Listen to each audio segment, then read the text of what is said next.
This is the remarkable story of Dylan Crawford, a struggling mechanic whose life changed forever when he fixed a disabled girl's wheelchair using nothing but salvaged parts and ingenuity. What Dylan didn't know was that his act of kindness would catch the attention of Sebastian Morgan, billionaire CEO of Morgan Medical Technologies and the father who had abandoned young Ava Patterson years ago. When a fleet of black SUVs rolled into the small town of Hillside, nobody expected that by sunrise, Dylan would be offered a deal worth millions, a chance to help children worldwide, and an opportunity for two broken families to find healing. Join us as we discover how one man's compassion opened the door to an unimaginable future, proving that sometimes the most important repairs we make aren't to machines, but to each other's lives. Quick pause before we continue. Tell us, where in the world are you watching from? If you're enjoying these stories, make sure to hit subscribe because tomorrow's episode is absolutely mind-blowing.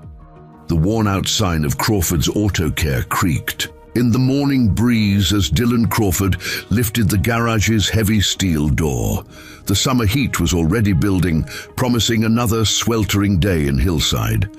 At 45, Dylan's once dark hair now showed streaks of grey at the temples, earned through years of bending over engines and raising his daughter alone. His weathered hands, marked with the calluses and small scars of a lifetime fixing machines, moved with practiced efficiency as he prepared for the day ahead. The small garage, with its oil-stained concrete floor, had been Dylan's sanctuary and burdened for nearly a decade. Every corner held memories, and every tool had its designated place in the organized chaos he called his shop. Dylan's eyes fell on the old toolbox in the corner, the one with Thomas Crawford hand-painted on the side. His father's legacy, passed down through generations of mechanics, now rested with him. "Dad, have you seen my history textbook?" Maya's voice called from the small office area at the back of the garage. Dylan smiled as his 16-year-old daughter emerged, her dark hair pulled back in a practical ponytail. She'd been helping at the garage since she was tall enough to hand him wrenches, and even during summer break she insisted on being part of the family business before heading to her afternoon swim team practice. "Checked under the counter?" Dylan suggested, gesturing toward the reception area. Maya rolled her eyes but checked anyway, triumphantly retrieving the book moments later. "I've got a test on Monday. Mrs. Henderson is brutal with summer school." "Education first," Dylan reminded her, the familiar phrase hanging between them. It was what Melissa, his late wife, had always said before cancer took her 5 years ago. I know, Maya replied, with the good-natured exasperation of a teenager who'd heard the same refrain countless times. "But we've got Johnson's truck coming in at 10, and I promised I'd help with the transmission." Dylan checked his nearly empty appointment book. "Actually, Johnson called, pushed it to tomorrow. We've just got Mrs. Thompson's oil change this morning." The unspoken reality hung in the air. Business had been slow for months. Too slow. The bills piled up on Dylan's desk told a story of mounting financial pressure that he tried to shield. And from Maya, though she was perceptive enough to sense their precarious situation. "I could put up more flyers at the high school," Maya offered, seeing the concern her father tried to hide. Dylan forced a smile. "We'll be fine. Quality work speaks for itself." The bell over the door jingled, announcing their first visitor of the day. Lieutenant Noah Anderson stepped in, still in uniform, his squad car parked outside. "Morning, Crawford family," he greeted with the easy familiarity of a regular customer. "Just checking if my cruiser's ready for pickup?" Dylan wiped his hands. On the red shop rag perpetually tucked in his back pocket. "All set, Noah. New brake pads, rotors turned, and threw in an oil change on the house." "Appreciate that," Noah said, though they both knew that "on the house" was Dylan's way of thanking the officer for letting him make payments on Maya's braces last year when insurance fell short. As Noah paid his bill, exact amount, no tip refused, he lowered his voice. Heard anything from Dawson about the building? Dylan's face tightened almost imperceptibly. Not since the last notice. Noah nodded grimly. My cousin works at the bank. Says Dawson's serious about selling the whole block. This time, we've got till the end of the month, Dylan replied, his tone making it clear the subject was closed, especially with Maya in earshot. After Noah left, the morning passed slowly. Mrs. Thompson's ancient Buick received its oil change, and Dylan spent the rest of the time catching up on paperwork that revealed the full extent of their financial struggle. Maya alternated between studying at the front desk and helping organize inventory, what little they had. The lunch hour came and went. Dylan sent Maya to get sandwiches from the hillside diner, insisting she take enough money for herself, even as he calculated how to stretch the week's grocery budget. When she left, he sat alone in the quiet garage, staring at the past due notices, 3 months behind on rent, parts suppliers demanding payment. Maya's college fund, what had started as Melissa's dream for their daughter, sitting neglected. In an account he hadn't been able to add to in 2 years. The sound of wheels on pavement drew Dylan's attention. Through the open garage door, he spotted a girl in a wheelchair, struggling up the slight incline of the sidewalk. She couldn't have been more than 12, her thin arms straining against the worn wheels of a clearly outdated chair. Each push seemed to require immense effort, and one wheel caught repeatedly, throwing her off course. Dylan watched for a moment, then stepped outside. Need a hand there? The girl looked up, embarrassment and determination mingling on her face. I can manage, she insisted, even as the chair lurched sideways again. Dylan approached slowly. Mind if I take a look at that wheel? Mechanics are kind of my thing. After a hesitant pause, the girl nodded.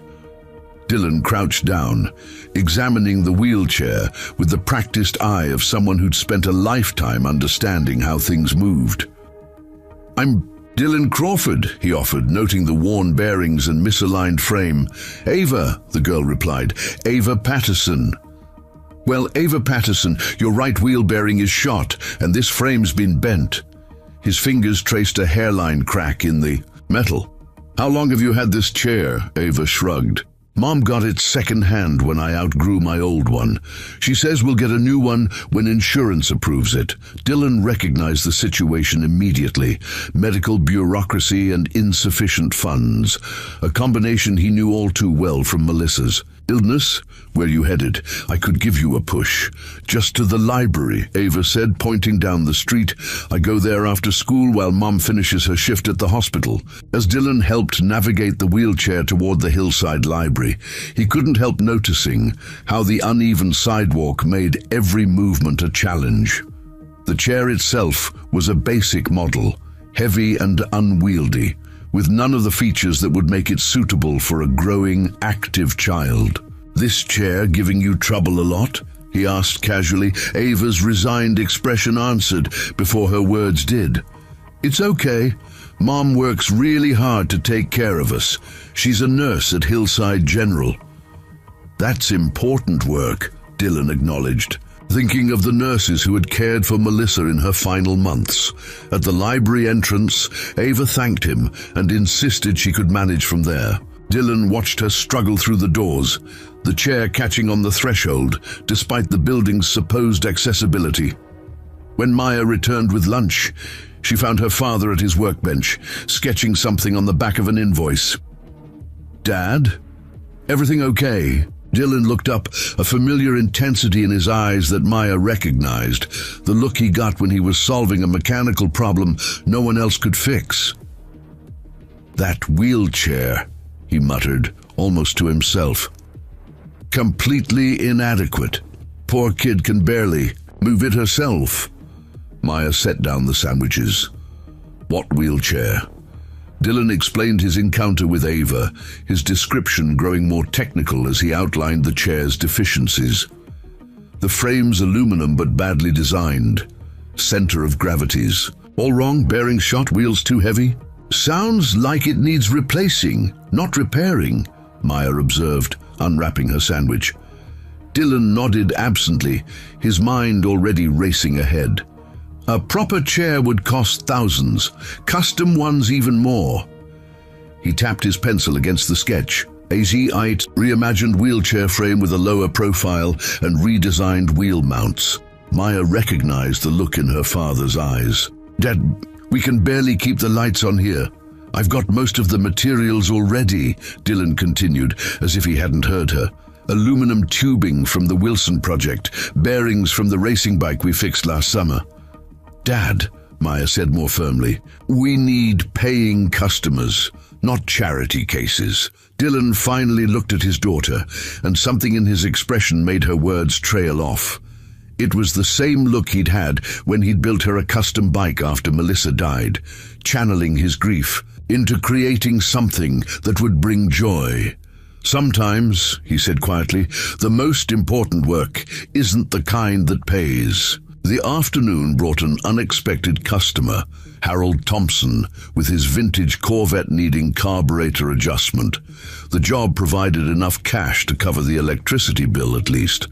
While Dylan worked, Maya noticed him collecting measurements from the Corvette's seat cushions and suspension system, storing the information for what she suspected was his new project. As evening approached and they prepared to close, Dylan noticed Ava struggling past the garage again, heading home after her library visit. He watched the determined set of her shoulders as she forced the unwieldy chair forward. "Ava," he called, out, wiping his hands on his shop rag as he approached her. "Got a minute?" She looked up, surprised to be remembered. "Hi, Mr. Crawford." "Dylan," he corrected. "Listen, I've been thinking about your chair. I might be able to make some improvements. Would you and your mom be okay stopping by the garage sometime?" Ava's expression mixed hope with skepticism.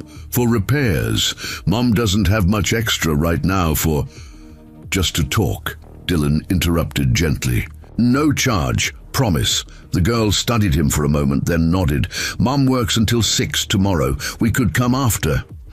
"Perfect," Dylan agreed, already mentally inventorying parts he'd need. After Ava continued home, Maya emerged from the garage, arms crossed.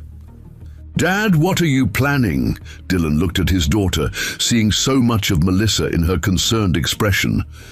"That chair is more than inadequate. It's almost dangerous. The kid deserves better. And we can't afford to give it to her," Maya countered, her practical nature also inherited from her mother coming to the fore. Dylan put his arm around Maya's shoulders as they walked back into the garage. "Remember what Mom always said about measuring wealth?" Maya sighed, but couldn't help smiling. "It's not what you have, but what you give that makes you rich." "Exactly," Dylan said, his eyes moving to the photograph of Melissa on the office wall. "And right now, we might not have much, but we've got the skills to give something important." As they locked up the garage for the night, Dylan's mind was already racing with designs and adaptations, the prospect of a challenging project pushing aside thoughts of unpaid bills and George Dawson's eviction threats, at least for now. Across town, in the modest Mountain View apartments, Rachel Patterson helped her daughter Ava transfer from her wheelchair to the dinner table, noticing the way the girl winced as the chair's unstable frame shifted beneath her. "Everything okay, sweetheart?" Rachel asked, setting down plates of spaghetti for Ava and her younger sister, Lily. "I met someone today," Ava replied. "A mechanic. He said he might be able to help with my chair." Rachel's expression grew cautious. "What kind of help?" "Repairs, I think. He said no charge." Ava twirled spaghetti around her fork. "He seemed nice. His name's Dylan Crawford." Rachel processed this information carefully. Single motherhood had taught her to be wary of unexpected generosity, but she'd also learned that sometimes, in their small town, kindness came from genuine places. "Crawford, from that garage on Main Street." Ava nodded. "We're going to see him tomorrow after your shift. Is that okay?" Rachel studied her daughter's hopeful expression. After years of watching Ava struggle with inadequate equipment while insurance denials piled up and her ex-husband remained unreachable, any possibility of improvement was hard to dismiss. "We'll see what he has to say," Rachel conceded, not wanting to either raise hopes or dismiss help prematurely.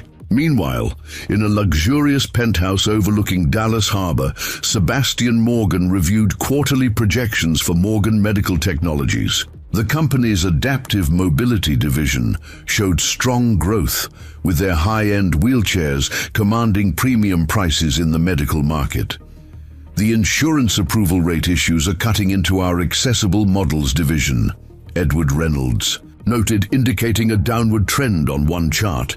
Sebastian barely glanced at the section. The company's profit margins came from cutting-edge technology for those who could afford it, not bare-bones models for families struggling with insurance companies.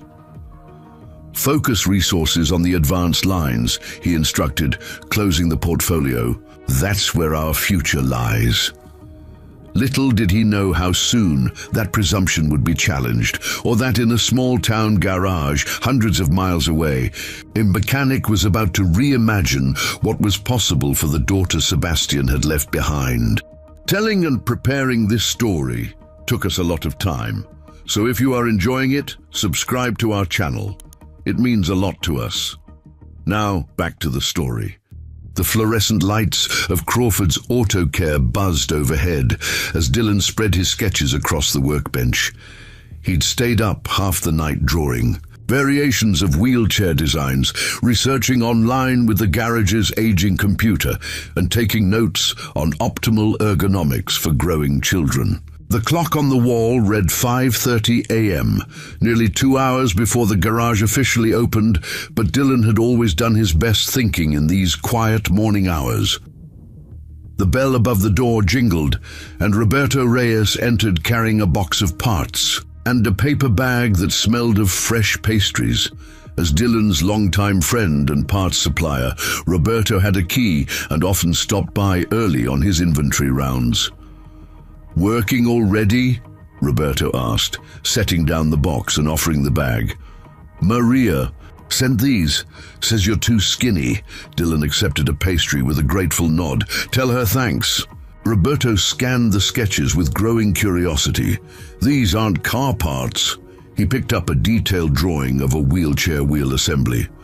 "What's this about?" Over the next 15 minutes, Dylan explained his encounter with Ava and the inadequacies of her current wheelchair. Roberto listened, occasionally asking questions about specific design elements, his expression shifting from curiosity to understanding. "So you're building a custom wheelchair," Roberto concluded. "For free, while Dawson's breathing down your neck about rent." Dylan sipped his coffee. "I've got most of the materials already. Odds and ends from other projects." "And the time? Labor?" Roberto pressed. "Dylan, you're a genius with machines, but business..." He trailed off, tactfully leaving the criticism unstated. "Some things matter more than money," Dylan replied simply. Roberto studied his friend's face, then sighed in resignation. "What parts do you need? I'll see what I can find in the warehouse." Before Dylan could answer, Maya appeared from the back room where she'd been quietly organizing supplies. "He needs lightweight aluminum tubing, sealed bearings, pneumatic tires, and proper cushioning material." She approached the workbench, pointing to specific parts of her father's designs. "And probably custom fasteners for these connection points." Both men turned to her in surprise. Maya shrugged. "I've been listening, and I'm not against helping Ava. I just worry about us too." Dylan smiled at his daughter with pride. Despite her practical concerns, she'd clearly been thinking about the project. "Your mom would be proud of that assessment." Maya's expression softened at the mention of her mother. "She'd probably be making a spreadsheet already to figure out how to do both." "Melissa always was the organized one," Roberto agreed. The mention of Dylan's late wife, bringing a moment of shared remembrance. The bell jingled again as Eleanor Lewis, Dylan's elderly neighbor, poked her head in. "Morning, Crawfords. Just checking if Maya's still watching Rusty tonight while I'm at my sister's." "Absolutely, Mrs. Lewis," Maya confirmed, "right after swim practice." "Perfect, dear. Oh, and Dylan—" Eleanor's voice dropped to a conspiratorial whisper. "Just heard from Cynthia at the library that George Dawson was meeting with some developers yesterday. Something about revitalization plans for this block." Dylan nodded, keeping his expression neutral. "Thanks for the heads up, Eleanor." After she left, Roberto let out a low whistle. "Hillside rumor mill running at full speed. But if Dawson's talking to developers, all the more reason to focus on work we can do now," Dylan interrupted, unwilling to dwell on threats he couldn't immediately address. "Let's talk about these parts." By the time the official workday began, Dylan had a preliminary list for Roberto and a clearer vision of what he wanted to create. The morning brought 2 oil changes and a brake job. Small jobs, but welcome income. Between customers, Dylan continually returned to his wheelchair sketches, refining details and making calculations. At lunchtime, Valerie Spencer, the local physical therapist, stopped by to pick up her repaired sedan. As Dylan processed her payment, he made a decision. "Valerie, got a minute? I could use your professional opinion on something." Curious, she followed him to the workbench where his sketches lay. As he explained the project, her initial surprise gave way to professional interest. "You're essentially custom building a pediatric wheelchair." Valerie studied the drawings with a critical eye. "These adjustments to the center of gravity would definitely improve maneuverability. And this cushioning system, would it work?" Dylan asked, watching her face carefully. Valerie nodded slowly. "With some refinements. The growing child aspect is tricky. Most commercial chairs aren't easily adjustable for long-term use." She pointed to several areas of the design. "You'll need to consider pressure distribution here and here, and the back support needs to accommodate proper spinal alignment." Dylan grabbed a pencil, taking notes as Valerie detailed specific ergonomic requirements. By the time she finished, his simple sketch had evolved into something far more sophisticated. "I'd like to meet this girl," Valerie said finally. "If you're serious about this project, I could provide better guidance after seeing her specific needs." "They're coming by after 6, Dylan replied. "Could you stop in?" Valerie checked her schedule on her phone. "I can make it by 6:30. "And Dylan, this is really something special you're doing." After she left, Maya approached her father. "That was smart, getting her involved." Dylan nodded, still focused on the revised drawings. "We need to do this right. Ava deserves more than just good intentions." Throughout the afternoon, word seemed to spread through Hillside's efficient grapevine.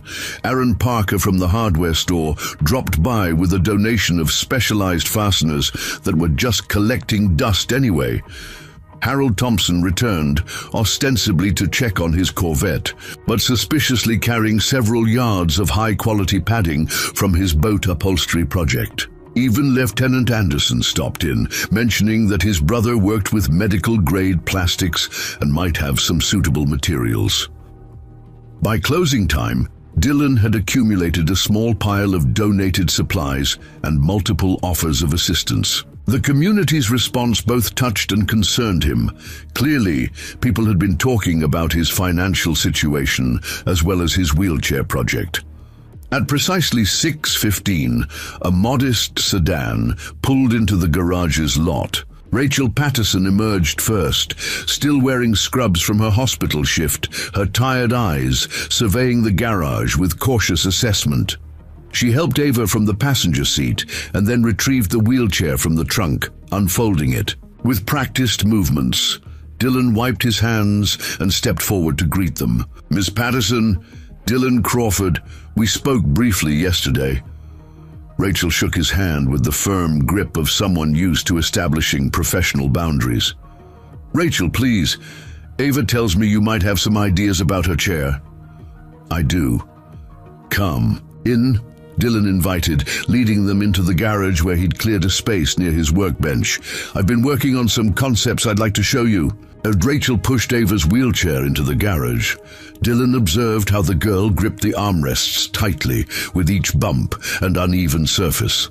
The chair itself made an irregular squeaking sound, and the right wheel continued to catch periodically. "First, I'd like to understand what you both like and dislike about the current chair," Dylan began, pulling up stools for himself and Rachel. "Ava, you're the expert here. What works and what doesn't?" Ava seemed surprised to be addressed so directly about her equipment. "Well, it's really heavy, hard to push myself for long, and it doesn't fit through some doorways." Dylan nodded, taking notes. "What about comfort? Support?" "The seat gets uncomfortable after about an hour," Ava admitted. "And it's hard to reach things because the armrests are too high." As Ava continued, Dylan asked specific questions about her daily routines, the environments she navigated, and activities she wished were easier. Rachel occasionally added medical context, explaining how Ava's spinal cord injury from a car accident 4 years ago affected her mobility needs. "The doctors say her upper body strength will continue to improve with therapy," Rachel explained. "But insurance only approved this basic model, and the waiting list for the adaptive sports program's equipment loans is 2 years long." Dylan spread out his sketches, explaining his initial concepts. "What I'm thinking is a chair that grows with Ava, adjustable in multiple dimensions, lighter frame, better wheels, and customized to her specific measurements and needs." Rachel studied the drawings, her medical training allowing her to grasp the implications of the design. "This would be significant. But I have to ask, why would you do this, and what would it cost?" The directness of her question didn't surprise Dylan. A single parent herself, Rachel likely recognized another parent's struggle and was wary of hidden costs or obligations. "My late wife was ill for 3 years before she passed," Dylan said quietly. "We navigated plenty of medical equipment issues ourselves. As for cost," he gestured around the garage, "I've got the skills and most of the materials already. Consider it my contribution to making Hillside a bit more accessible." Rachel didn't immediately respond, clearly weighing his words against her experiences with systems that rarely offered genuine help without complications. The bell jingled as Valerie Spencer arrived, breaking the thoughtful silence. After introductions, the physical therapist immediately engaged with Ava, asking permission before examining how she sat in her current wheelchair and observing her movements. "I see what you mean about the alignment issues," Valerie told Dylan. She turned to Rachel.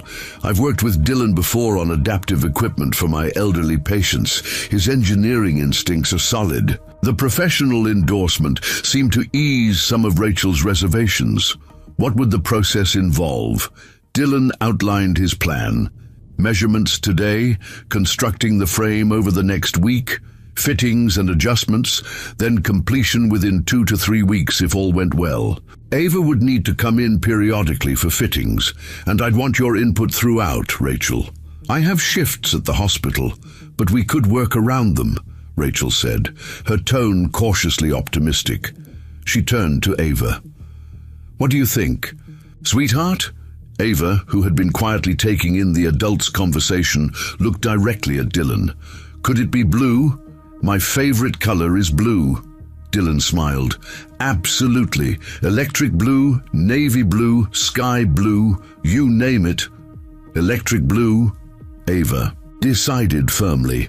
As Dylan began taking initial measurements, Maya emerged from the office with drinks for everyone. She knelt beside Ava.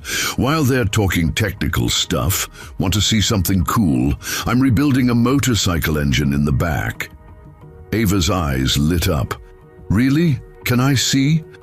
With Rachel's permission, Maya led Ava to her project in the rear of the garage. the two quickly falling into conversation about mechanical principles that Ava, surprisingly, seemed to grasp with enthusiasm. "She's always been interested in how things work," Rachel commented, watching them. "Before the accident, she was constantly taking apart household appliances. Nearly drove me crazy." "Sounds familiar," Dylan said, glancing at Maya. "My daughter's been that way since she could hold a screwdriver." As Valerie continued discussing specific therapeutic requirements, Rachel's phone rang. Checking the screen, she frowned slightly. "I need to take this. It's the hospital." She stepped outside for privacy. When she returned moments later, her expression had shifted to one of resigned frustration. "They need me to come back in. Staffing emergency." "Mom, we just got here," Ava protested, having returned with Maya.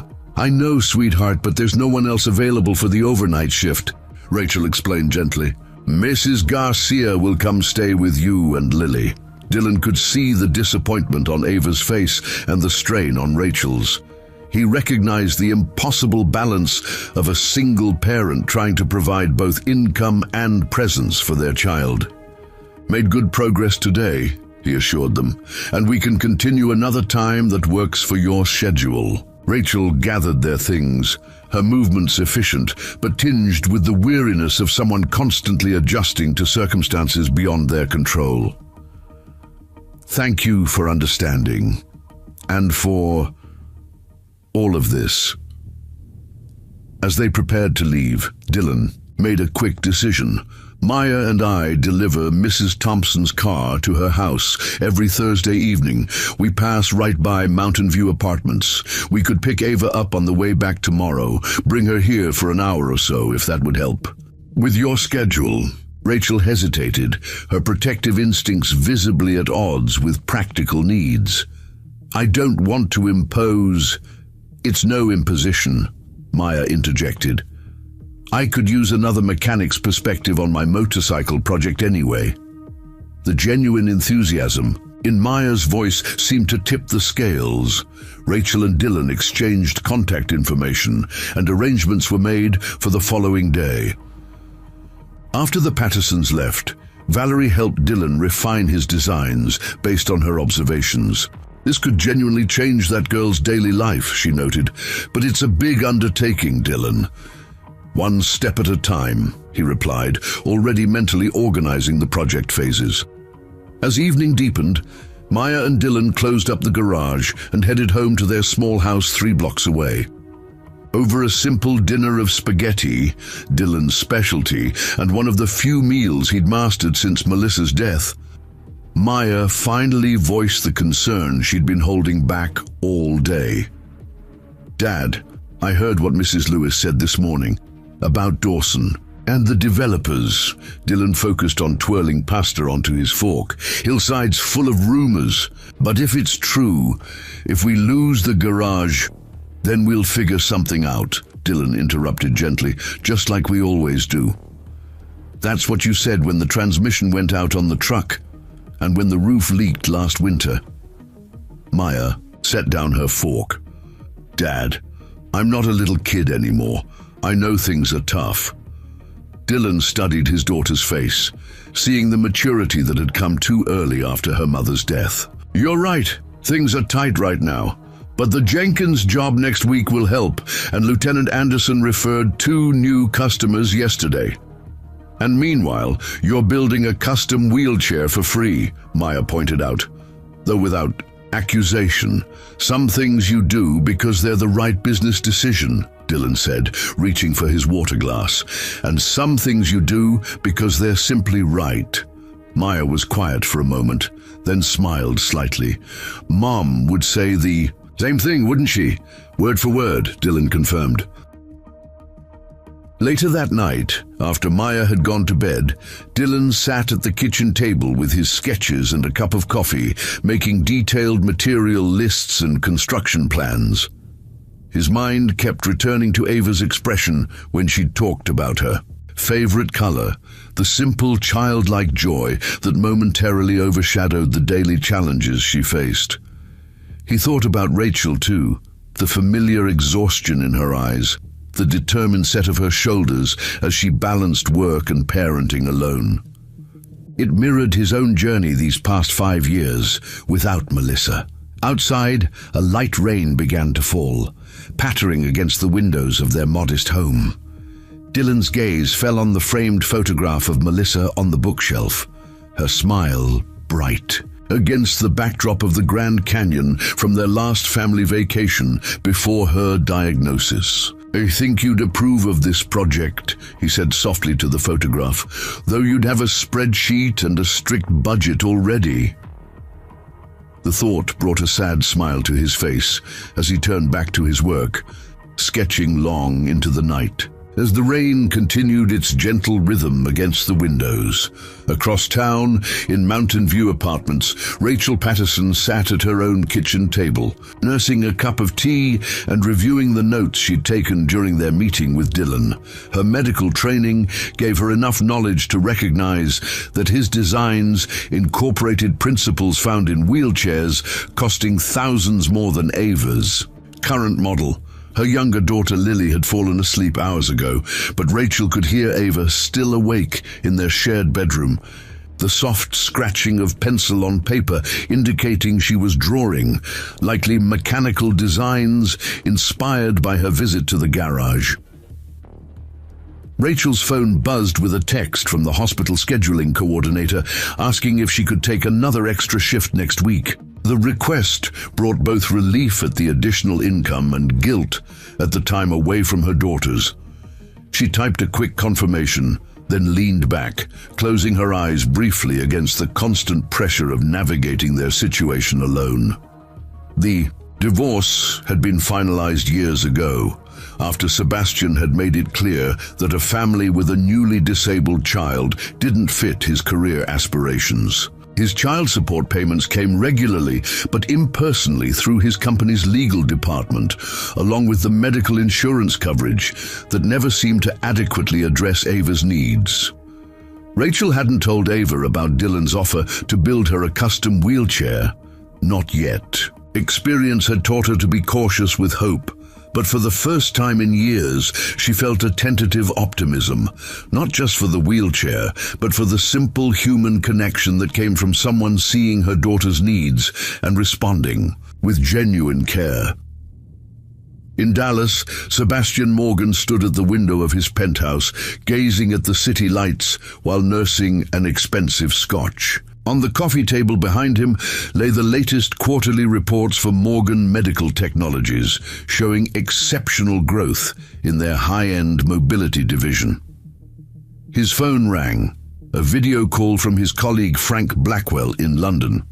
Sebastian answered, shifting immediately into executive mode as they discussed the upcoming medical technology conference, where they would unveil their newest wheelchair model, priced competitively for institutional buyers, but still generating healthy profit margins. The marketing team wants patient testimonials for the presentation, Frank explained, preferably children. Good optics. Sebastian nodded. Get the PR department on it. Find some photogenic kids, happy families. The usual approach. After ending the call, Sebastian returned to the window. For a brief moment, his mind flashed to an image he rarely allowed himself to recall, a younger version of himself holding a newborn Ava, marveling at her tiny fingers grasping his. The memory dissolved as quickly as it had formed, replaced by the cool, strategic thinking that had built his company into an industry leader. His phone buzzed with a reminder about tomorrow's early meeting. Sebastian set down his glass and turned away from the window. The past was the past. He preferred to focus on the future he could control. And that future, as far as he was concerned, had no space for regrets or second thoughts about the family. He'd left behind. As he prepared for bed in his meticulously designed bedroom, Sebastian's gaze briefly landed on a small wooden box tucked away on a high shelf, the only object in the otherwise minimalist space that didn't match the sleek decor. Inside that box, untouched for years, lay mementos from another life, a hospital bracelet from Ava's birth, a family photo taken at her third birthday, and papers finalizing his divorce from Rachel. Sebastian closed his eyes, pushing away the unwelcome intrusion of memory. Tomorrow would bring another day of meetings, decisions, and the forward motion that had defined his life since leaving Hillside. The past belonged in that box on the shelf, sealed away from the present he'd carefully constructed for himself. The next morning in Hillside dawned clear and bright. Dylan arrived at the garage earlier than usual, eager to begin organizing materials for Ava's wheelchair. He'd spent hours the previous night researching the latest innovations in wheelchair design, determined to incorporate the best features within his limited resources. Roberto arrived shortly after, bringing not only the parts they'd discussed, but additional materials he'd found in the warehouse inventory. The knowing look they exchanged made it clear that Roberto was contributing more than just his professional services. "Maria sent breakfast," Roberto said, placing a container of homemade breakfast burritos on the workbench, "and she says to tell you she's praying for your project." Dylan smiled, accepting both the food and the sentiment with gratitude. "Tell her thanks for everything." As they sorted through the materials, Roberto grew serious, heard more about Dawson's plans. He's apparently got investors looking at turning this whole block into some kind of upscale shopping center. Dylan's hands stilled momentarily on the aluminum tubing he was measuring. "How solid is this information?" "Solid enough that the barbershop next door got a formal notice yesterday. 90 days. The implications hung in the air between them. If George Dawson's development plans moved forward, Dylan would have to relocate his business, an expense he simply couldn't afford, or close altogether. 90 days is a long time, Dylan said finally, returning to his measurements. A lot can happen. Roberto studied his friend's face. "You're not worried?" "I'm focused on what I can control right now," Dylan replied, his tone ending that line of conversation. The day brought a steady stream of customers, more than usual for a Thursday, Dylan noted with cautious optimism. By late afternoon, he'd made enough progress on the initial framework of Ava's wheelchair to feel satisfied with the day's efforts.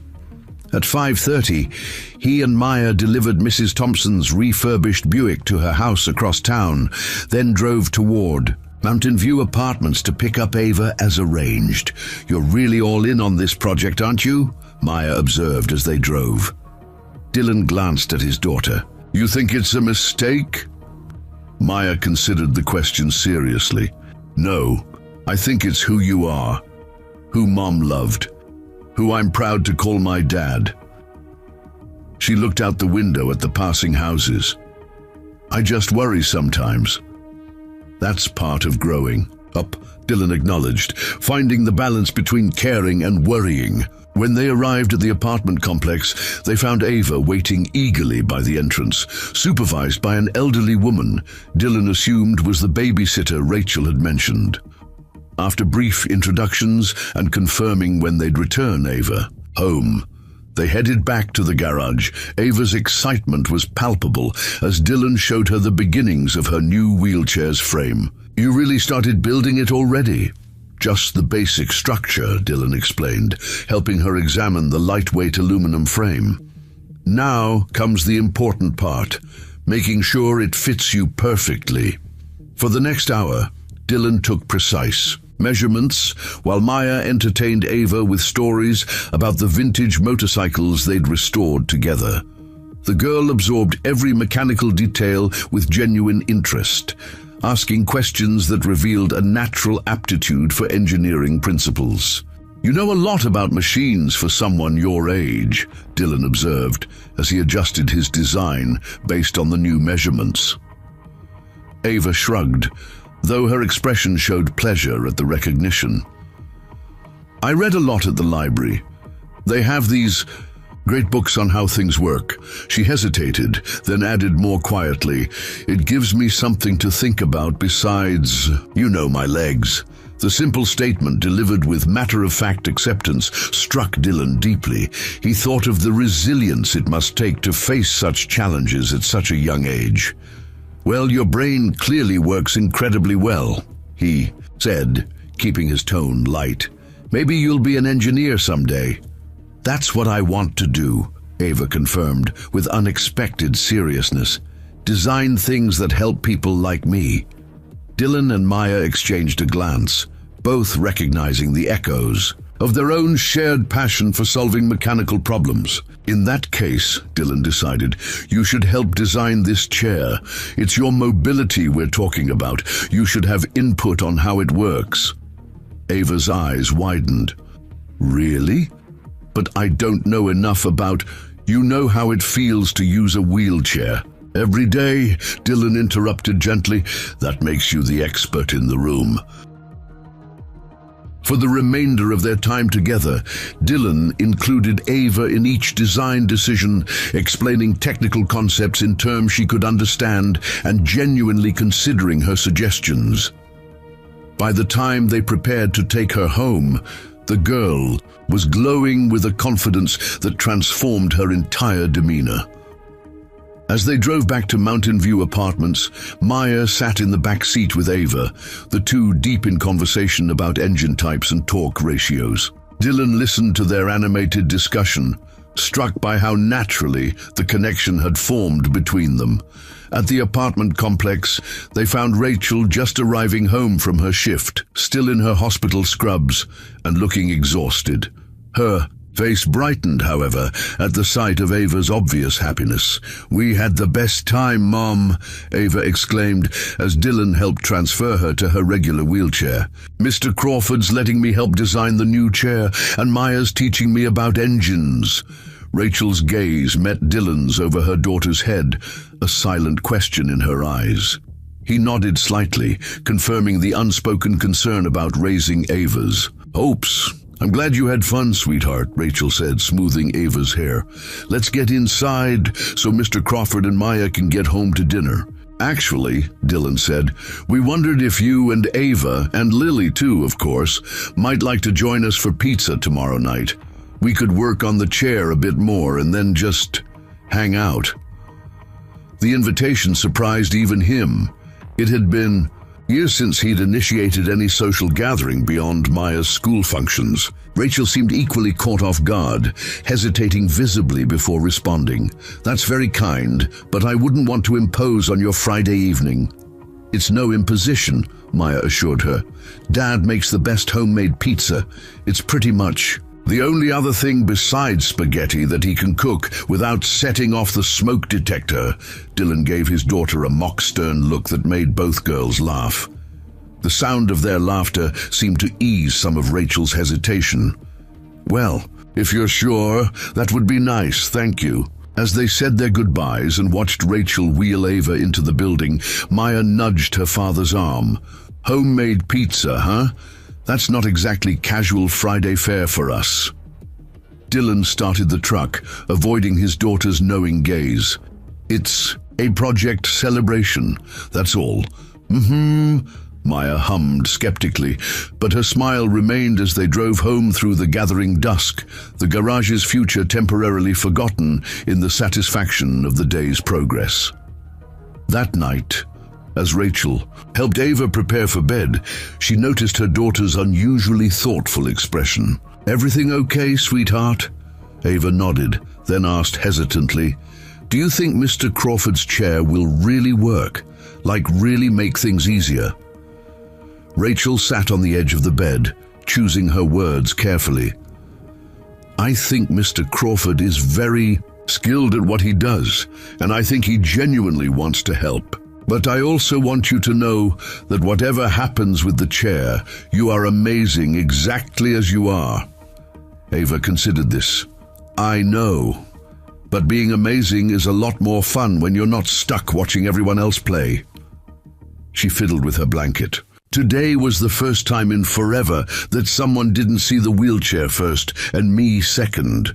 The simple observation caught Rachel by surprise, illuminating something she hadn't fully recognized despite her best efforts as a parent. For all her focus on Ava's physical needs and emotional well-being, she hadn't seen how rarely people engaged with her daughter as just Ava, not a medical condition or a set of limitations. "Maya's really cool," Ava continued, unaware of her mother's revelation. "She knows everything about engines and doesn't treat me like I'm weird or broken. And Mr. Crawford listens to my ideas like they actually matter." Rachel leaned down to kiss her daughter's forehead, hiding the sudden moisture in her eyes. "That's because your ideas do matter, and you are definitely not weird or broken." Later, after both girls were asleep, Rachel sat at the kitchen table grading papers for the nursing course she taught part-time at the community college. Her mind kept drifting to the unexpected developments of the past 2 days and the Crawford family that had suddenly entered their lives. There was something refreshingly straightforward about Dylan, a quiet competence and genuine kindness that reminded her of her own father, and Maya seemed to connect with Ava in a way few of her peers did. The whole scenario felt like an unexpected gift, one that Rachel, accustomed to shouldering burdens alone, wasn't quite sure how to accept. Her phone chimed with a text message. It was from Dylan. "Quick question. Does Lily have any food allergies? For tomorrow, making dough in the morning." The simple, practical question made Rachel smile. She texted back a negative response, then added, "Let us bring something." "Dessert." His reply came quickly. "Deal. Maya votes for chocolate anything." This small, normal exchange, planning a meal, accommodating preferences, struck Rachel with an unexpected wave of emotion. It had been so long since anyone else had shared even this minor aspect of parenting with her. She set her phone down and returned to her grading, but with a lighter heart than she'd felt in quite some time. Whatever came of Dylan's wheelchair project, these connections themselves felt like a gift to their small family. In his Dallas penthouse, Sebastian Morgan reviewed the final presentation for next month's technology conference, making minor adjustments to the marketing language around their newest mobility products. The glossy promotional images showed smiling children using Morgan Medical Technologies wheelchairs, professional models in carefully staged scenarios that bore little resemblance to the realities faced by most families. Sebastian's executive assistant Edward knocked and entered with a stack of reports. "The quarterly charitable foundation statements need your signature, and legal sent up the updated support payment documentation for your ex-wife." Sebastian signed the documents mechanically, barely glancing at the amounts. The child support and medical coverage for Ava were handled as corporate obligations, necessary commitments managed with the same detached efficiency as any other business requirement. "Will you be attending the Children's Hospital benefit next week?" Edward asked, collecting the signed papers. "The board is expecting you to present the donation check. Schedule it," Sebastian confirmed. Public philanthropy was good for the company image and provided valuable networking opportunities. As Edward left, Sebastian returned to his presentation, adjusting the marketing slogan to read, "Morgan Medical Technologies, transforming lives through innovation."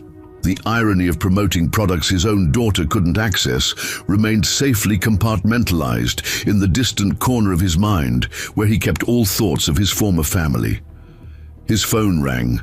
Dr. Alison Fletcher, head of research and development. "Sebastian, I've reviewed the focus group feedback on the new pediatric model," she began without preamble. "Parents love the features but say the price point is unattainable without exceptional insurance coverage." "That's not a design issue. It's a market reality," Sebastian replied smoothly. "Our target isn't average consumers, it's institutions and high-end private healthcare." "I understand the business model," Alison responded, a hint of frustration in her voice. "But I'm concerned about accessibility. We're developing incredible technology that most families who need it can't afford. That's why we have the foundation. Sebastian countered, for the PR stories and tax benefits. A pause followed his candid assessment. Sometimes I forget how pragmatic you are, Alison finally said, her tone carefully neutral. I'll adjust the development priorities accordingly. After ending the call, Sebastian stared at the presentation on his screen, particularly at the smiling child model in their flagship wheelchair. Something about the image suddenly struck him as hollow, a manufactured vision of impact that bore little resemblance to his company's actual priorities. For a brief, unexpected moment, Sebastian found himself wondering what Ava's life was like now. What kind of wheelchair did she use? Did insurance cover her needs? Had Rachel remarried, found someone to help shoulder the challenges he'd walked away from? The thoughts were unusual for him. Disruptions to the compartmentalized existence he'd carefully constructed. Sebastian closed the presentation file and stood walking to the floor-to-ceiling windows that showcased his success. Far below, Dallas sprawled in all directions, a landscape of opportunities and connections that had proven far more navigable than the complicated emotional terrain of family life. He had made his choice years ago, Sebastian reminded himself. And in business, looking back was rarely productive. Success required forward momentum, not reflection. With that firm reminder, he turned away from both the window and the unwelcome thoughts, focusing instead on the next day's agenda and the continuing expansion of his carefully constructed empire.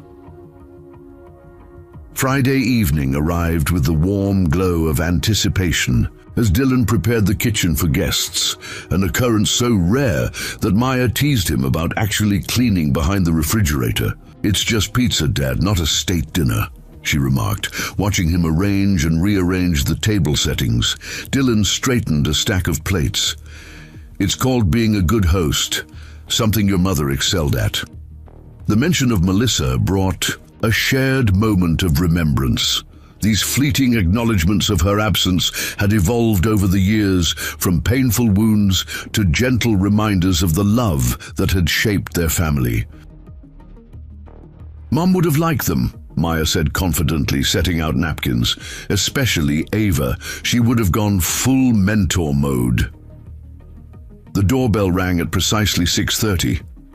When Dylan opened the door, he found Rachel with Lily on her hip and Ava in her wheelchair at the bottom of the porch steps, looking up at the 3 stairs with a mixture of resignation and embarrassment. "I didn't think about the steps," Dylan realized immediately, moving to help. "Story of our lives," Rachel said with a wry smile that held no bitterness. "We're used to improvising." Together, they navigated Ava up the stairs and into the house, the maneuver clearly a familiar routine for mother and daughter. Once inside, the initial awkwardness quickly dissolved as Lily, an energetic 8-year-old, began exploring the living room with unbridled curiosity, while Maya showed Ava her collection of automotive magazines. The kitchen soon filled with comfortable conversation as Dylan prepared the pizzas. Rachel chopped additional toppings, and the girls gathered around the table sharing stories and laughter. The domestic scene struck Dylan with unexpected poignancy. The house had not felt this alive, this full of family energy, since before Melissa's illness. "Maya tells me you were a master mechanic at Cooper's Luxury Auto before opening your own." "A shop," Rachel said as she expertly diced bell peppers. Dylan nodded, impressed by her knife skills. "Worked there 10 years. Good money, but the hours were brutal. After Melissa got sick, I needed more flexibility." "I understand that calculation all too well," Rachel replied. "I was on track for nursing administration until the accident. Had to reconfigure everything around Ava's needs."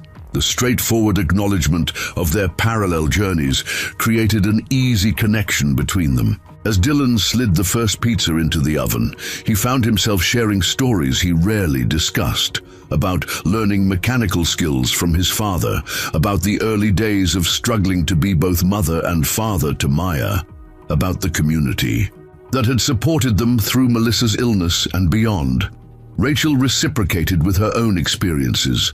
Her move to Hillside for the lower cost of living, juggling nursing shifts with Ava's medical appointments, teaching night classes to supplement their income. The conversation flowed naturally, without pretense or the awkward pauses of people trying to impress each other.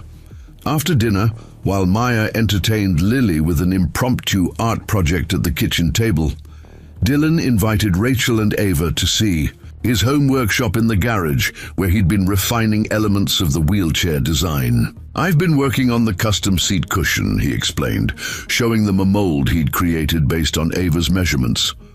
The material distributes pressure evenly to prevent soreness during long sitting periods. Rachel examined it with professional interest. "This is hospital-grade quality. Where did you get this foam?" "Harold Thompson donated it from his boat restoration project. The covering is from Automotive Upholstery, durable, waterproof, and breathable." As Dylan continued explaining his adaptations, Ava noticed a detailed sketch of the complete wheelchair pinned to his workbench. "Is that what it's going to look like?" she asked, wheeling closer. Dylan nodded. "That's the current design, but I was hoping you might have some input on the final appearance." Ava studied the sketch intently. "Could it have a lower profile? The tall back makes it look so medical." "Good point," Dylan agreed, making notes. "What about a contoured back that provides support but with a sleeker profile?" "Yes." Ava's enthusiasm brightened her entire expression.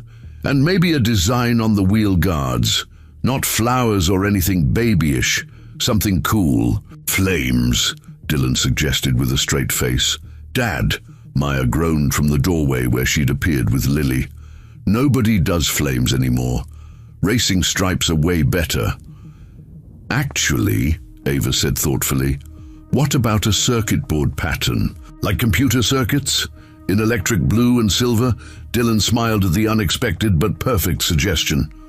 "Now that would be unique. We could use reflective paint for the silver parts, make it more visible at night too." Rachel watched this exchange with a mixture of emotions playing across her face. "You're really serious about this level of customization," she said quietly to Dylan, while the girls discussed design options. "Why make a functional chair that she doesn't love looking at?" Dylan responded simply. "The psychological aspect matters too." Rachel's eyes shone with barely contained emotion. "Do you know how many medical professionals have talked about Ava's equipment without ever once asking what she wanted it to look like?" Before Dylan could respond, the unmistakable sound of a car backfiring echoed from the driveway. He recognized the distinctive rattle of George Dawson's vintage Cadillac. "Is that your landlord?" Rachel asked, noticing Dylan's sudden tension. Dylan nodded, moving toward the side door. "Girls, stay here. I'll be right back." Outside, George. Dawson was examining Dylan's truck with obvious disapproval. In his 70s, with the immaculately groomed appearance of old money, Dawson owned half the commercial properties in downtown Hillside, including the building housing Crawford's Auto Care. "Crawford," he acknowledged with a curt nod. "Hoped to catch you at the garage today. You're avoiding my calls." "Been busy," Dylan replied, maintaining a neutral tone. "Customer projects." Dawson's eyebrow arched skeptically. "Paying customers because your rent check for last month still hasn't cleared." Dylan felt a flush of embarrassment knowing Rachel might overhear this conversation. "I'll have it Monday. The Jenkins account is paying their balance then." "That's what you said last week." Dawson withdrew an envelope from his jacket pocket. "This is formal notice. 30 days to vacate the premises." Dylan stared at the envelope, not reaching for it. "We agreed on 90 days. "That was before I saw your financial statements. The development group won't wait, and frankly, neither will I. This is business, Crawford." The side door opened and Rachel appeared, her nurse's professional demeanor firmly in place. "Everything all right out here?" Dawson turned, momentarily surprised by her presence. His manner shifted instantly to practiced charm. "Just discussing some business with Mr. Crawford. I don't believe we've met." "Rachel Patterson." She extended her hand with confident poise. "I work at Hillside General." "George Dawson. I serve on the hospital board." His tone warmed considerably. "You must be new to the staff, 5 years in the ER, and now teaching in the nursing program as well." Dylan watched this exchange with reluctant admiration for Rachel's composed handling of the uncomfortable situation. Dawson seemed equally impressed. "The Nursing Education Initiative. That was my late wife's project." He glanced between Rachel and Dylan with obvious curiosity. "I had no idea you two were acquainted. Mr. Crawford is designing a custom wheelchair for my daughter," Rachel explained smoothly. "His expertise is quite remarkable." Something in Dawson's expression shifted, subtly. "A medical device, that's rather different from automotive repair." "The principles are similar," Dylan interjected, uncomfortable with the direction of the conversation. Rachel continued, as if she hadn't noticed the tension. "Dr. West at the hospital is quite impressed with the design. He suggested it might have broader applications for pediatric mobility." This name-dropping of a respected physician, whether planned or improvised, had a visible impact on Dawson, whose family had the hospital's West Wing named in their honor. "Is that so?" Dawson said, his calculating gaze reassessing Dylan. "Well, that's interesting." An awkward silence followed, broken by Lily calling for her mother from the doorway. Rachel excused herself, leaving the two men facing each other in the driveway. Dawson studied Dylan with new consideration. "A medical device designer. That's not in your business registration." "It's a side project, helping a kid who needs it. Pro bono, I assume." When Dylan nodded, Dawson gave a short, humorless laugh. "Your business sense hasn't improved since high school, Crawford. Always giving away what you should be selling." He held out the envelope again. 30 days, unless you can come up with your 3 months back rent by next Friday. The development waits for no one." Dylan finally took the notice, the paper feeling unusually heavy in his hand. "I'll figure something out." "See that you do." Dawson turned to leave, then paused. "Interesting. Company you're keeping these days. The Patterson girl, that's Sebastian Morgan's ex-wife, isn't it?" The question caught Dylan off guard. "I wouldn't know." Dawson's expression suggested he didn't believe this ignorance. "Small world, Crawford. You've always existed on its edges, but some connections might be worth cultivating." With that cryptic statement, he returned to his Cadillac and drove away. When Dylan re-entered the house, he found Rachel gathering her daughter's belongings, her movements brisk and efficient. "I'm sorry about that interruption," Dylan began. But Rachel shook her head. "Don't apologize. I understand complicated landlord situations." She lowered her voice. 30 days doesn't sound like much time. "It's manageable," Dylan lied, forcing confidence into his tone. Rachel studied his face, clearly recognizing the false assurance, but choosing not to challenge it. "We should get going. Lily's getting tired." As they helped Ava navigate the porch steps back to Rachel's car, the girl's excitement about the wheelchair design remained undiminished by the adult's tension. "When can I see the progress again?" she asked eagerly. "How about Monday after school?" Dylan suggested. "The frame should be ready for first fitting by then." After the Pattersons departed, Maya helped her father clean up the kitchen in uncharacteristic silence. Finally, she spoke the question hanging between them. "Are we going to lose the garage?" Dylan set down the dish he was drying. "I'm working on solutions." "Like what, Dad?" "We're 3 months behind on rent. The Jenkins job isn't enough to cover it." "I've got some ideas," Dylan said, trying to project more confidence than he felt. "Lieutenant Anderson mentioned the police department needs maintenance for their fleet. That could be a steady contract." Maya's expression made it clear she recognized the fragility of these prospects. And what about Ava's wheelchair? We can't just stop now. We won't, Dylan assured her. That project continues no matter what. We'll find a way. Later that night, unable to sleep, Dylan sat at his home workbench reviewing his finances with brutal honesty. The numbers told a stark story. Without a significant influx of cash within 2 weeks, they would lose the garage. Even liquidating some of his personal tools would only delay the inevitable. The irony wasn't lost on him. His technical skills were valuable enough that people sought him out for complex repairs, yet he struggled to translate those skills into sustainable income. Dawson's criticism about giving away what he should be selling contained an uncomfortable truth. Dylan's gaze fell on the wheelchair design, now enhanced with Ava's circuit board pattern idea. The contrast between his financial reality and his commitment to this unpaid project might seem foolish from the outside. Yet something in him rebelled against the idea of charging a family already stretched thin by medical expenses. A soft knock interrupted his thoughts. Maya stood in the doorway, her expression serious beyond her 16 years. "I've been thinking," she said, sitting beside him. "What if we documented the wheelchair build? Made videos explaining the process, showing how it helps Ava?" Dylan looked at his daughter quizzically. "For what purpose?" "For fundraising. A GoFundMe or something, not just for us, but to make more chairs for other kids." She warmed to the idea, as she explained.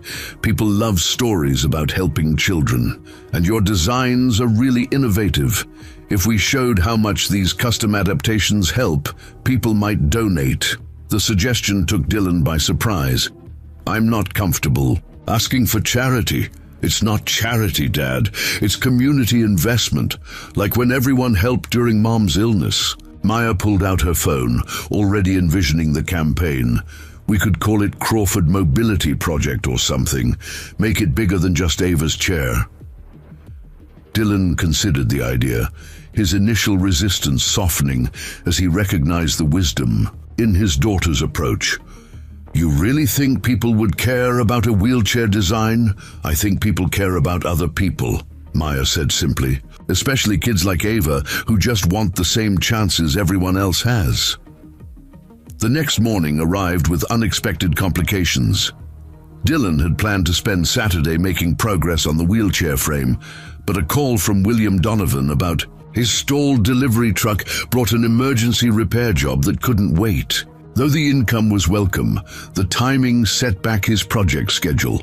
By late afternoon, sweating under the hood of Donovan's truck in the summer heat, Dylan was startled by the sound of familiar voices. Rachel appeared at the garage entrance, with Ava beside her, both carrying takeout containers from the hillside diner. "Thought you might need lunch," Rachel explained, setting the food on his workbench. "Maya texted Ava about your emergency repair situation." Dylan wiped his hands, genuinely touched by the gesture. "That's really thoughtful, thank you." "Consider it partial payment for the wheelchair," Rachel said lightly, though her expression conveyed deeper gratitude. As they shared the impromptu meal, Dylan noticed Ava studying Donovan's truck with obvious interest. "What's wrong with it?" she asked, wheeling closer to observe his work. Dylan explained the fuel delivery problem in simple terms, surprised when Ava asked follow-up questions that demonstrated real mechanical understanding.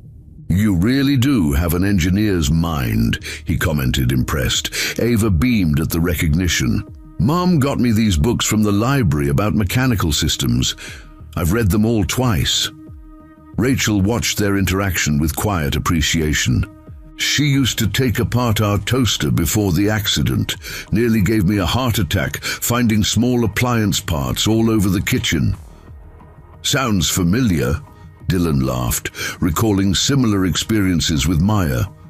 "The true test of a budding mechanic is whether they can put things back together again. I always did." Ava defended herself with dignity. "Except the coffee maker, that had one extra screw." Their laughter was interrupted by the arrival of Roberto, carrying a special delivery of custom fasteners for the wheelchair. He greeted Rachel and Ava warmly, having met them briefly during their previous garage visit. These just came in, he explained to Dylan, showing him the specialized components. Lighter than standard, but twice as strong. Perfect for the adjustable features you designed. As Roberto and Dylan discussed technical specifications, Ava listened with rapt attention, occasionally asking questions that impressed both men with her quick grasp of mechanical concepts. "You've got a prodigy there," Roberto told Rachel quietly. Rachel nodded, a mixture of pride and something like wistfulness crossing her face.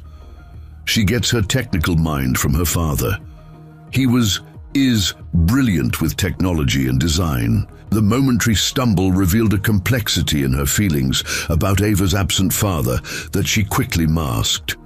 After finishing their lunch and saying goodbye, Rachel paused at the garage entrance. "Dylan, about last night, with Mr. Dawson. If you're having financial difficulties with the garage, I hope our project isn't making things worse." Dylan shook his head firmly. "The wheelchair isn't the issue. The development plans for this block would be happening regardless. Still, if there's any way I can help..." "You already are," Dylan assured her.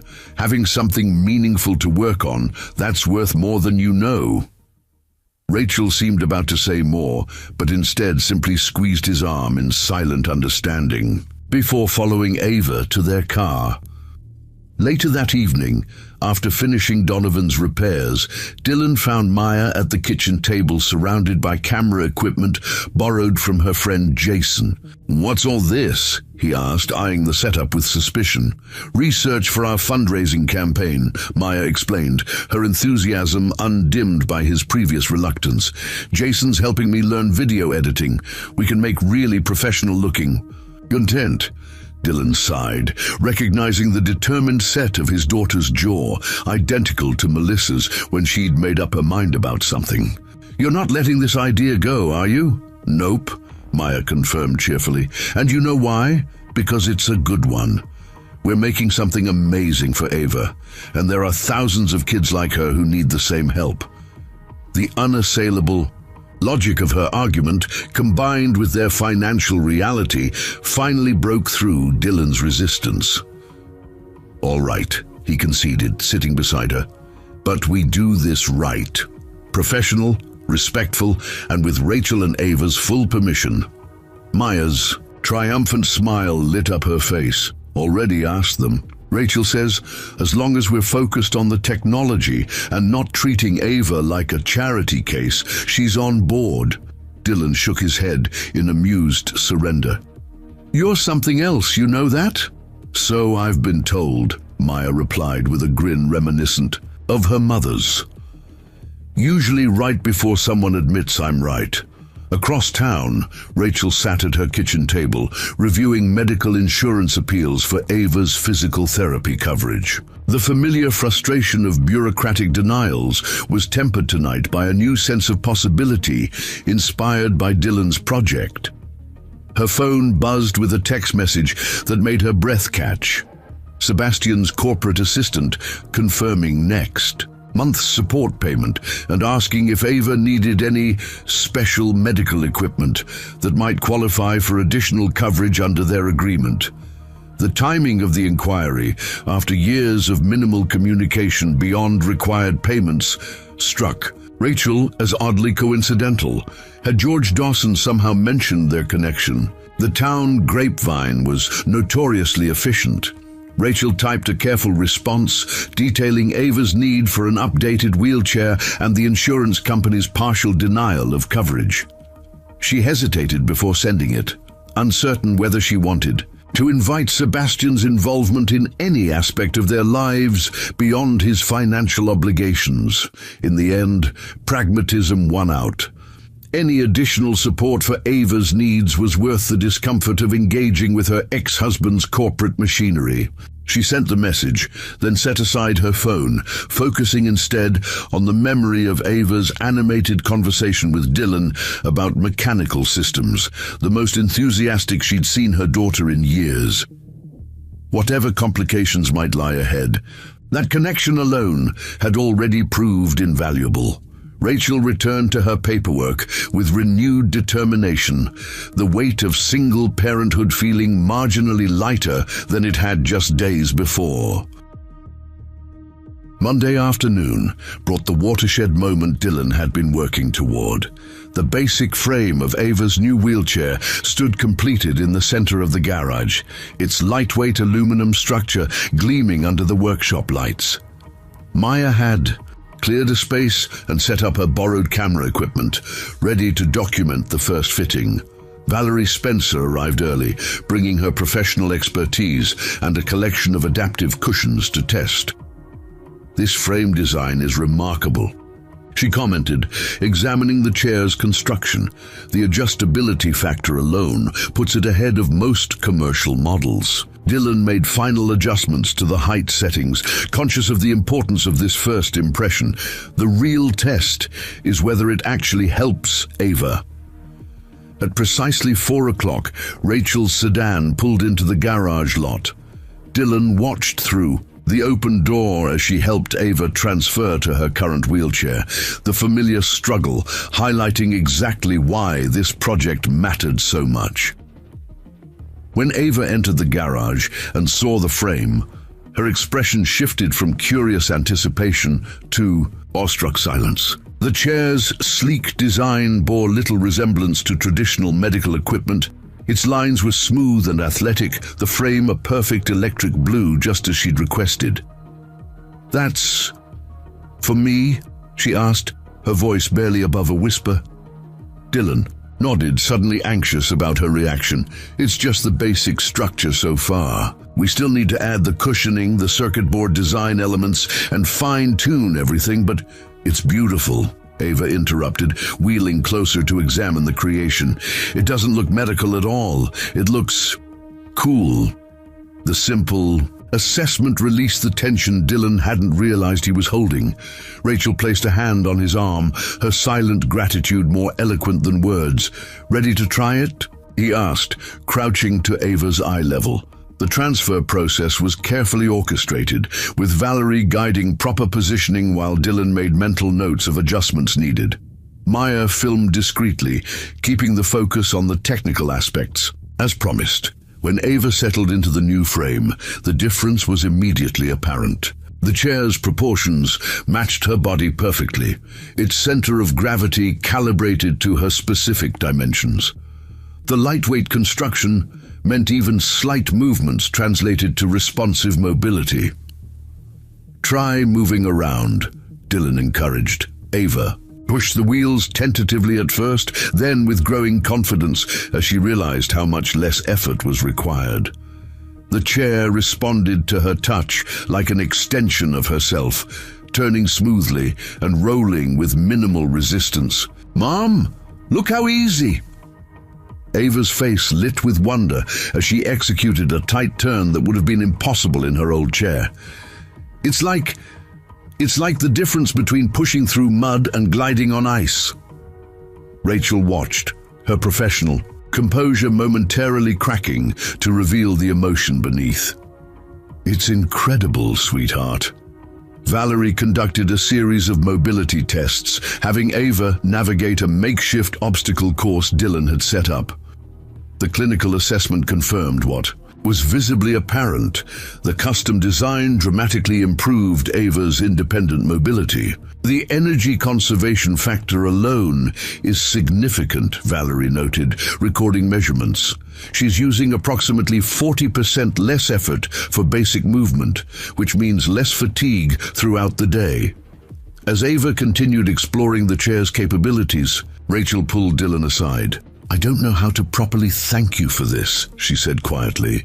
"Do you understand what you've created here? This isn't just equipment, it's freedom." Dylan watched Ava execute another smooth turn, her laughter echoing through the garage. "That's all the thanks I need right there." The fitting session extended well beyond the planned hour, as Dylan made numerous small adjustments based on Ava's feedback. Each tweak brought improvements in comfort and functionality, the chair evolving into something truly customized to her specific needs. "The adjustable height feature is genius," Valerie commented, as Dylan demonstrated how the chair could be raised or lowered to accommodate different surfaces and activities. And these quick-release wheels for car transfers will make Rachel's life so much easier. By the time they finished the initial fitting, Ava was reluctant to return to her old wheelchair. "Just a few more minutes," she pleaded. "This one actually lets me move like everyone else." The comment highlighted the profound impact of Dylan's work more powerfully than any technical assessment could have. This wasn't just about mobility, it was about equality, about allowing a child to participate in life on her own terms. As Rachel helped Ava transfer back to her original chair, Dylan outlined the next steps. "I'll add the cushioning system and wheel guards this week, finish the circuit board design elements, and we should have the completed chair ready by Friday." "So soon?" Rachel asked, surprised. Dylan nodded, not mentioning that his accelerated timeline was driven partly by Dawson's eviction deadline. No reason to make Ava wait any longer than necessary. After the Pattersons left, Maya began reviewing the footage she'd captured, her expression growing increasingly excited. "Dad, this is gold. The before and after contrast is incredible." Dylan watched over her shoulder as she compiled clips highlighting the design features and Ava's transformed mobility. "You're right. The difference is more dramatic than I expected." "I've already started building the campaign page," Maya continued. "With this footage, we can launch by tomorrow evening. I'm thinking we call it Mobility Reimagined, the Crawford Project." That evening, as Dylan worked late, adding the cushioning system to Ava's chair, he received an unexpected visit from Dr. Benjamin West, who arrived just as he was preparing to. "Close. Hope I'm not intruding," the orthopedic specialist said, looking around the garage with interest. "Valerie Spencer mentioned your project, and I was intrigued enough to stop by." Dylan wiped his hands on his shop rag. "Not at all. I was just finishing up for today." Dr. West examined the wheelchair with professional curiosity, asking detailed questions about the design principles and material choices. His assessment was methodical, his questions increasingly specific. "This weight distribution system is innovative," he noted, testing the chair's balance. "And the adjustable components solve problems we see constantly in pediatric mobility. Did you patent any of these features?" The question caught Dylan off guard. "Patent? No, I was just trying to help Ava." Dr. West raised an eyebrow. "You've created something with significant commercial potential here, Mr. Crawford. These adaptations could benefit thousands of children." The suggestion seemed so far removed from Dylan's immediate concerns that he hardly knew how to respond. "I'm just a mechanic, Dr. West. I fix things that need fixing. And sometimes that's exactly how innovation happens," Dr. West replied. "Outside the traditional channels, driven by necessity rather than profit." He handed Dylan his business card. "Consider documenting your process. I have colleagues at the Medical Device Innovation Conference next month who would be very interested in this approach." After the doctor left, Dylan stared at the card, trying to reconcile this unexpected validation with his precarious financial reality. The irony wasn't lost on him. He'd created something potentially valuable while facing eviction from his business. The next morning, Maya launched their fundraising campaign on schedule. Her video editing skills had transformed the raw footage into a compelling narrative that showcased both the technical innovations and their impact on Ava's life. The campaign goal was modest, enough to cover materials for 5 more custom wheelchairs for children in similar situations. "Spread the word," Maya instructed Lieutenant Anderson when he stopped by for his regular maintenance appointment. "The more people who see it, the better chance we have of reaching our goal." By afternoon, the campaign had gathered modest local attention. Tara Wright from the Hillside Gazette arrived to interview Dylan about the project, bringing her photographer, Daniel, to capture images of the wheelchair and the garage. What inspired you to create a custom wheelchair rather than helping the family purchase a commercial one? Tara asked, recording their conversation. Dylan considered the question carefully. Commercial chairs are designed for the average user, but there's no such thing as an average child. Ava deserves equipment as unique as she is. The photographer captured images of Dylan working on the final elements of the chair, adding the reflective circuit board pattern to the wheel guards that had become Ava's signature contribution to the design. And the fundraising campaign is to help other children, Tara confirmed, reviewing her notes. That's right. There are many families facing similar challenges. The goal is to provide custom chairs for kids who need them, regardless of their insurance, coverage, or financial situation. After the reporters left, Dylan received a call from Rachel that shifted the day's momentum entirely. "You might want to sit down for this," she began, her voice vibrating with contained excitement. "I just got a call from my ex-husband's office. They've approved additional medical equipment coverage, specifically for a customized wheelchair." Dylan processed this unexpected development.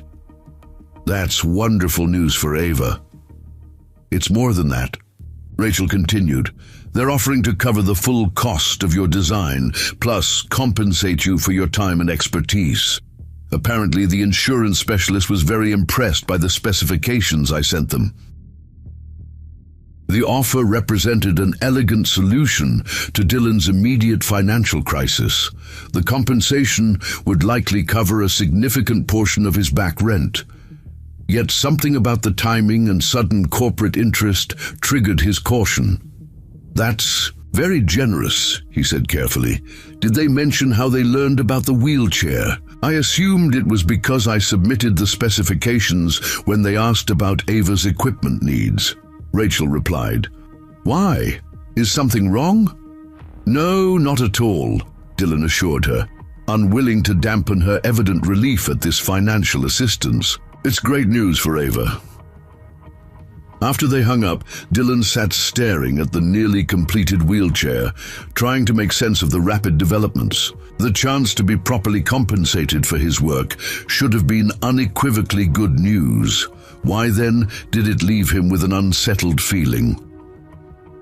Later that evening, as he applied the final touches to the circuit board design, Maya burst into the garage, waving her phone excitedly. "Dad, you won't believe what's happening with the campaign. We're trending locally. We've already hit 20% of our goal in just one day." Dylan looked up from his work, genuinely surprised. "Already? That's fantastic.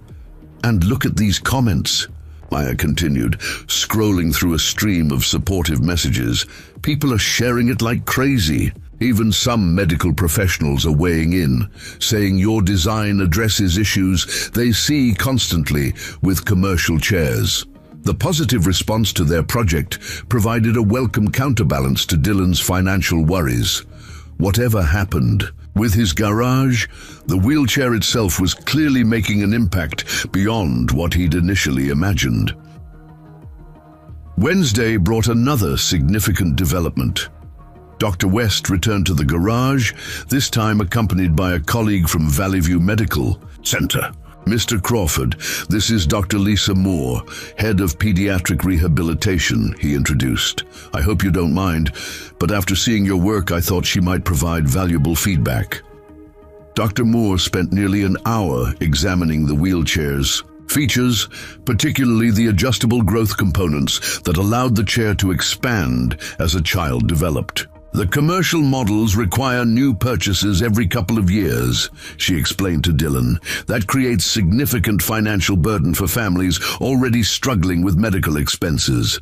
Her professional assessment confirmed what Dylan had intuited through observation and mechanical understanding. "Your design addresses that fundamental flaw brilliantly. Have you considered how this could be scaled for wider production?" Once again, Dylan found himself facing questions about commercialization that seemed disconnected from his original purpose. "I've been focused on getting this right for Ava. The broader applications haven't been my priority." Dr. Moore exchanged Glances with Dr. West. Well, they should be. This design could help countless children. Would you be open to presenting your work at our Regional Medical Innovation Forum next month? The invitation both honored and overwhelmed Dylan. I'm not a medical professional, he protested. I'm just a mechanic who solved a problem. Sometimes, that outside perspective is exactly what medicine needs, Dr. Moore replied. Think about it. The forum brings together developers, practitioners, and patients. Your practical approach would be refreshing. After they departed, Dylan's phone rang, Roberto calling with unusual urgency. Dylan, you need to check the fundraising page. Something big is happening. Dylan pulled up the campaign on the garage's computer and stared in disbelief. The modest goal they'd set had been not just met, but exceeded by over 400%. Donations were pouring in from well beyond Hillside, accompanied by comments from parents of children with mobility challenges and medical professionals alike. What happened? Dylan asked, stunned by the sudden explosion of support. Your campaign got picked up by a major medical technology blog, Roberto explained. They're calling your design revolutionary in its simplicity.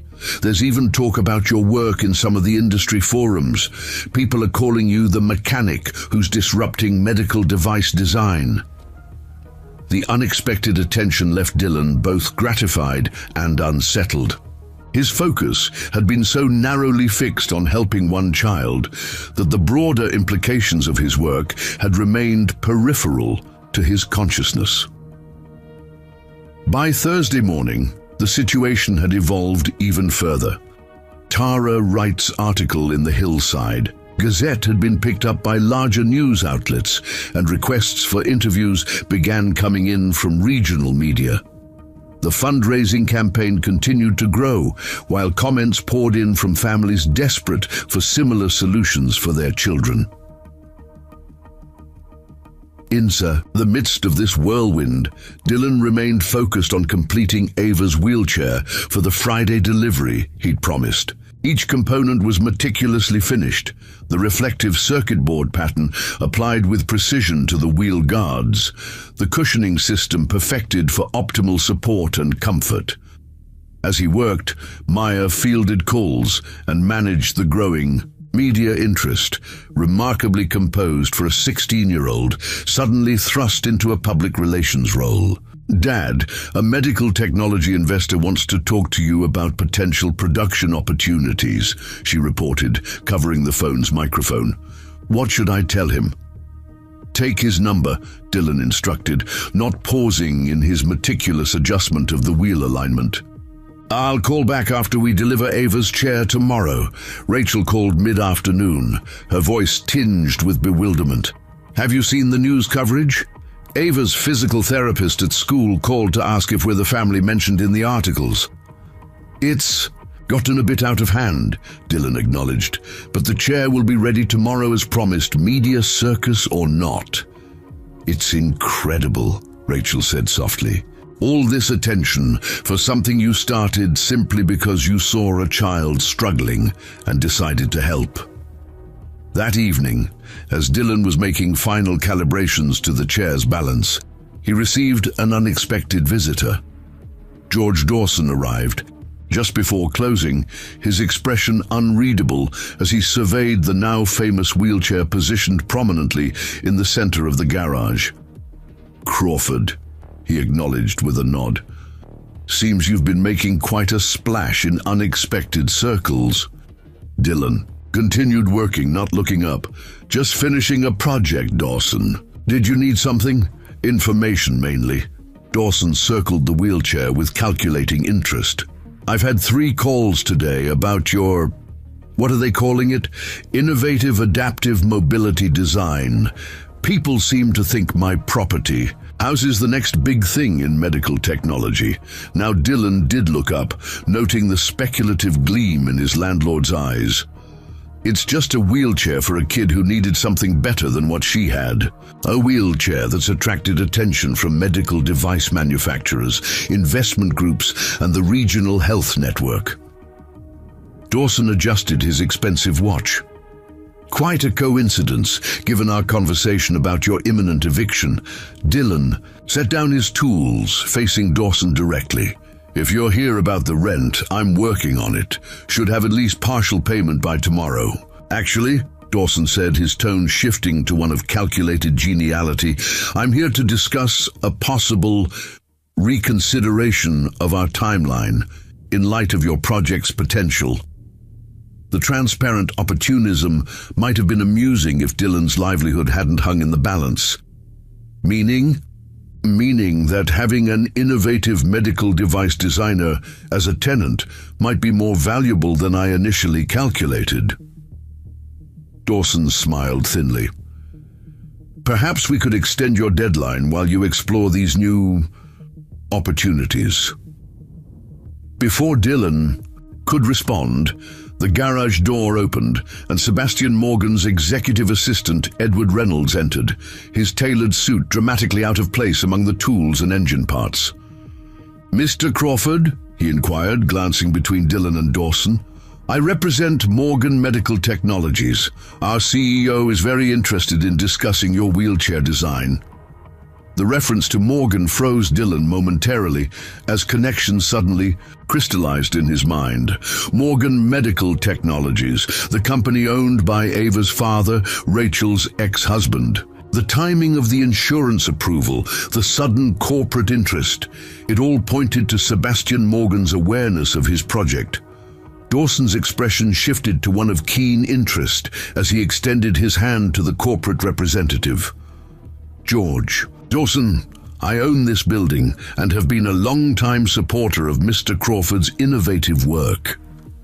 The breathtaking hypocrisy of this statement might have provoked Dylan to laughter under different circumstances. Instead, he found himself navigating a bizarre situation where his landlord, who had been on the verge of evicting him days earlier, now positioned himself as a patron of his work. "Mr. Morgan would like to meet with you tomorrow to discuss potential collaboration," Edward continued, seemingly unaware of the underlying tensions. "He's very impressed with your design approach and believes it aligns well with some of our development initiatives." "Tomorrow?"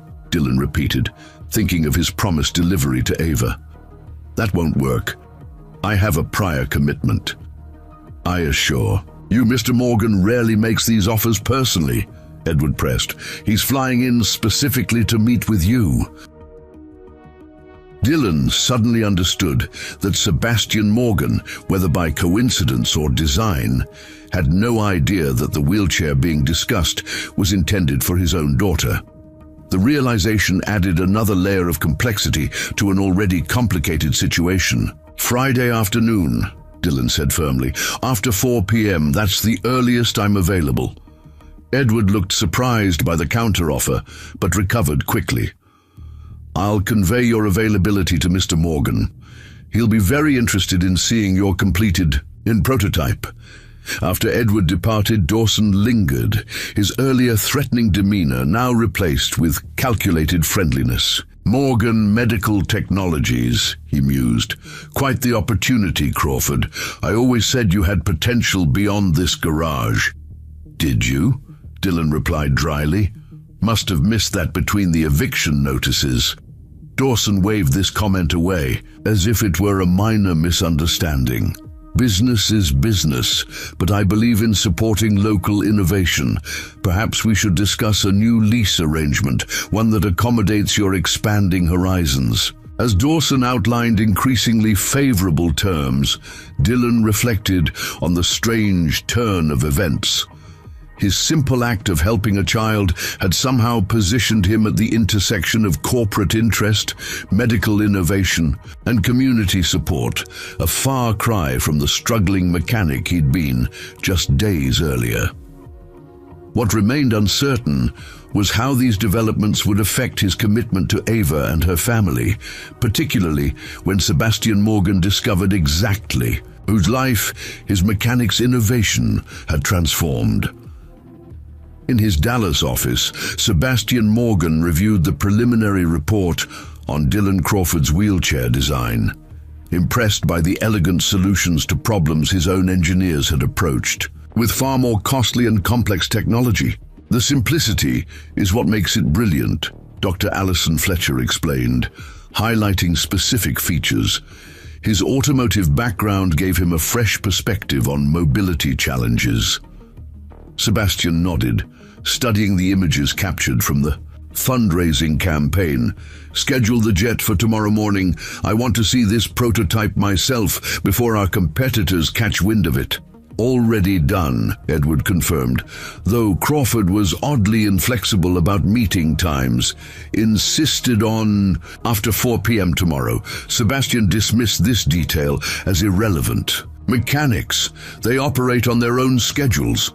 The important thing is securing this design approach before someone else does. As his team filed out to prepare for tomorrow's trip to Hillside, Sebastian remained at his desk, reviewing the materials. Something about this story nagged at him, a small-town mechanic creating an innovative wheelchair design that addressed problems his own highly paid development team had struggled with. The coincidence seemed almost orchestrated, though by whom, or for what purpose, he couldn't yet determine. Tomorrow's meeting would hopefully provide clarity and a straightforward business opportunity that would benefit Morgan Medical Technology's market position. What Sebastian couldn't possibly anticipate was how this business trip would shatter the carefully constructed walls between his corporate present and the family he'd left behind, forcing a confrontation with choices made years ago and their lasting consequences for a daughter he barely knew. Friday morning arrived with a sense of culmination and anticipation. Dylan had worked through much of the night, perfecting the final elements of Ava's wheelchair until every component met his exacting standards. The completed chair stood in the center of his garage, a testament to craftsmanship and purpose that transcended its utilitarian function. The electric blue frame gleamed under the workshop lights, its lightweight structure belying its strength. The reflective circuit board pattern adorning the wheel guards caught the light at different angles, creating a dynamic visual effect that was both sophisticated and playful. Every element from the cushioning system to the adjustable components had been calibrated precisely to Ava's measurements and needs. Maya arrived early, camera in hand, to document the final result before the delivery. "It's perfect, Dad," she said softly, capturing different angles of the chair. "Honestly, it's beautiful." Dylan ran his hand along the frame, checking one last connection. "Function matters more than appearance." "But you nailed both," Maya countered. "That's why people are responding so strongly. It solves real problems while looking like something a kid would actually want to use." The morning brought a steady stream of visitors to the garage, some legitimate customers, others clearly curious about the wheelchair that had captured regional attention. Lieutenant Anderson stopped by, ostensibly for an oil change, but mainly to report on the community's reaction. "The mayor called me this morning," he mentioned casually, "wondering if you'd be willing to speak at next month's business development forum. Apparently, your project has sparked interest in attracting more innovative small businesses to Hillside." Dylan shook his head, still adjusting to his unexpected notoriety. "I'm just a mechanic who built a wheelchair, Noah. A wheelchair that's gotten more attention than anything that's happened in Hillside since the flood of '98, Noah pointed out. "Speaking of which, have you seen the funding total this morning?" Maya checked her phone and gasped. "We're at 700% of our goal. Dad, that's enough for at least 30 custom wheelchairs." The implications of this success were still settling in when Valerie Spencer arrived, bringing specialized equipment to conduct a final assessment of the chair's therapeutic properties. "The medical equipment distributor in Valley View called me yesterday," she informed Dylan as she calibrated her measurement tools. "They're interested in discussing potential production arrangements. Apparently, several of my colleagues have been talking up your design." These developments created a surreal backdrop to Dylan's primary focus, the 4 p.m. delivery to Ava. Each distraction was politely but firmly deferred until after that commitment was fulfilled. At noon, Roberto arrived with lunch for Dylan and Maya, correctly guessing they hadn't taken time to eat. "The whole town's talking about you," he remarked, distributing sandwiches from the hillside diner. "Joseph says he's naming a sandwich after you, the Crawford Innovation." Dylan accepted the food gratefully, but with evident discomfort at the attention. "This wasn't about publicity, Roberto." "No," his friend agreed, "which is exactly why it's getting so much. People recognize authenticity when they see it." The conversation shifted to more practical matters as Dylan outlined the implementation plan for the additional wheelchairs now funded through the campaign.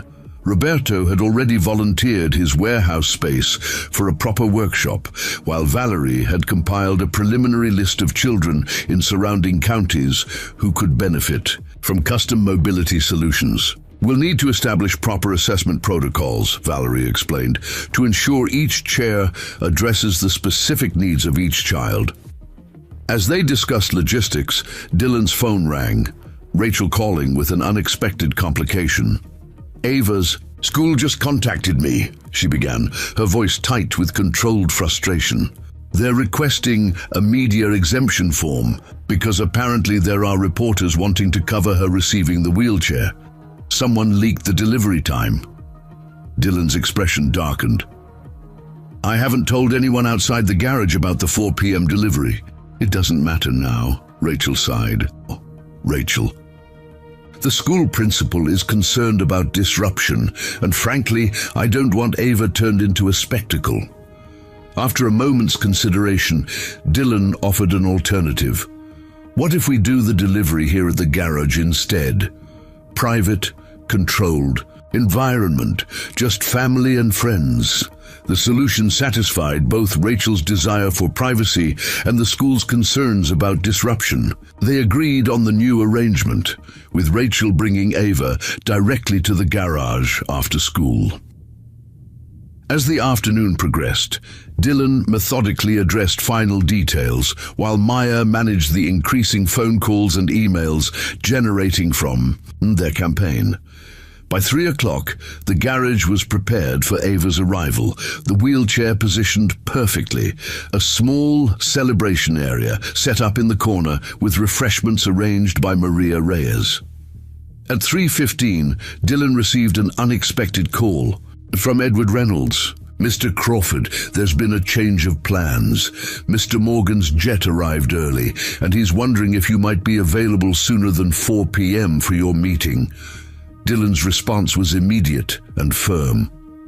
"Not possible. I have a prior commitment that cannot be rescheduled." "Mr. Morgan rarely adjusts his schedule for anyone," Edward pressed, his tone conveying the exceptional nature of the request. "He's very eager to discuss your design, and I'll be happy to meet with him after 4:30, Dylan maintained. "My current commitment takes precedence." The assistant's sigh was audible through the phone. "Very well. Mr. Morgan will meet you at your garage at 4:30. He's particularly interested in seeing the completed prototype in action." This last comment gave Dylan pause. He hadn't planned on Sebastian Morgan witnessing Ava's reaction to her new wheelchair, a moment that now seemed intensely private given the complicated family dynamics involved. "The prototype will be unavailable by then," Dylan explained carefully. "But I have all the design specifications and can discuss the technical aspects in detail." After ending the call, Dylan briefed Maya on the situation. "Sebastian Morgan is coming here at 4:30. We need to make sure Ava and Rachel have privacy for the delivery, then help them leave before he arrives." Maya's eyes widened as she processed the potential complications. "Does Mr. Morgan know the wheelchair was built for his daughter?" "I don't think so," Dylan replied. "And that revelation should come from Rachel, not us." At precisely 3:45, Rachel's Sedan pulled into the garage lot. Dylan watched through the window as she helped Ava from the car, the girl's excitement palpable even from a distance. Lily bounced alongside them, clearly caught up in her sister's anticipation. When they entered the garage, Ava's gaze immediately locked onto the completed wheelchair. Her expression transformed from eager anticipation to breathless wonder as she took in every detail of the finished design. "You added the circuit pattern," she whispered, wheeling closer to examine the reflective design on the wheel guards. "It's exactly how I imagined it." Dylan crouched beside her current wheelchair. Ready to try it out? The transfer was smoother this time, Ava's familiarity with the new chair making the process nearly effortless. As she settled into the custom seat, the perfect fit was immediately apparent. Her posture improved, her body supported exactly where needed. "How does it feel?" Rachel asked, watching her daughter with barely contained emotion. Ava didn't immediately answer, instead pushing the wheels experimentally, testing the chair's response to her touch. The fluid movement, the perfect balance, the way the chair seemed to anticipate her intentions, all coalesced into an experience fundamentally different from her previous mobility. "It feels like me," she finally said, executing a tight turn. That would have been impossible in her old chair. "Like it's part of me, instead of something I'm stuck in." Maya captured the moment on camera, her filming discreet and respectful as Ava explored the chair's capabilities. Each feature Dylan had incorporated, the adjustable height, the responsive turning radius, the specially designed push rims that reduce strain on her shoulders, revealed itself through Ava's natural movements. "The cushioning is perfect," Rachel noted professionally, observing her daughter's improved posture, "and the back support addresses exactly the alignment issues we've been struggling with." Dylan handed Ava a small booklet he'd created. "This explains all the adjustable features. As you grow, the chair can be modified to grow with you. These components here and here can be adjusted without special tools." Ava studied the manual with genuine interest, asking specific questions about the mechanical principles involved. Her understanding of the design impressed even Dylan, who recognized in her the same innate mechanical aptitude he and Maya shared. As Ava continued exploring her new mobility, performing increasingly confident maneuvers around the garage, Rachel drew Dylan aside. "I don't have adequate words for this," she said quietly. "You've given her something beyond mobility. You've given her independence, confidence. How do I possibly thank you for that?" Dylan watched Ava demonstrate a spinning move for Lily, both girls laughing with delight. "Her smile is all the thanks I need." The private celebration continued with cake Maria had baked specially for the occasion, the small gathering feeling intimate and meaningful, despite the media attention swirling around the project externally. Ava proudly explained different features of her chair to Lily, her confidence growing visibly with each passing minute. At 4:20, Dylan noticed Maya glancing anxiously at the clock. Understanding her concern, he gently began wrapping up the celebration, mindful of Sebastian Morgan's imminent arrival. "I hate to cut this short," he explained to Rachel, "but I have a business meeting scheduled for 4:30. Rachel nodded, gathering their things.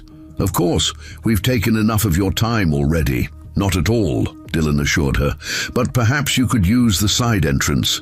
There might be media out front." The slight hesitation in his explanation caught Rachel's attention. "Is everything okay?"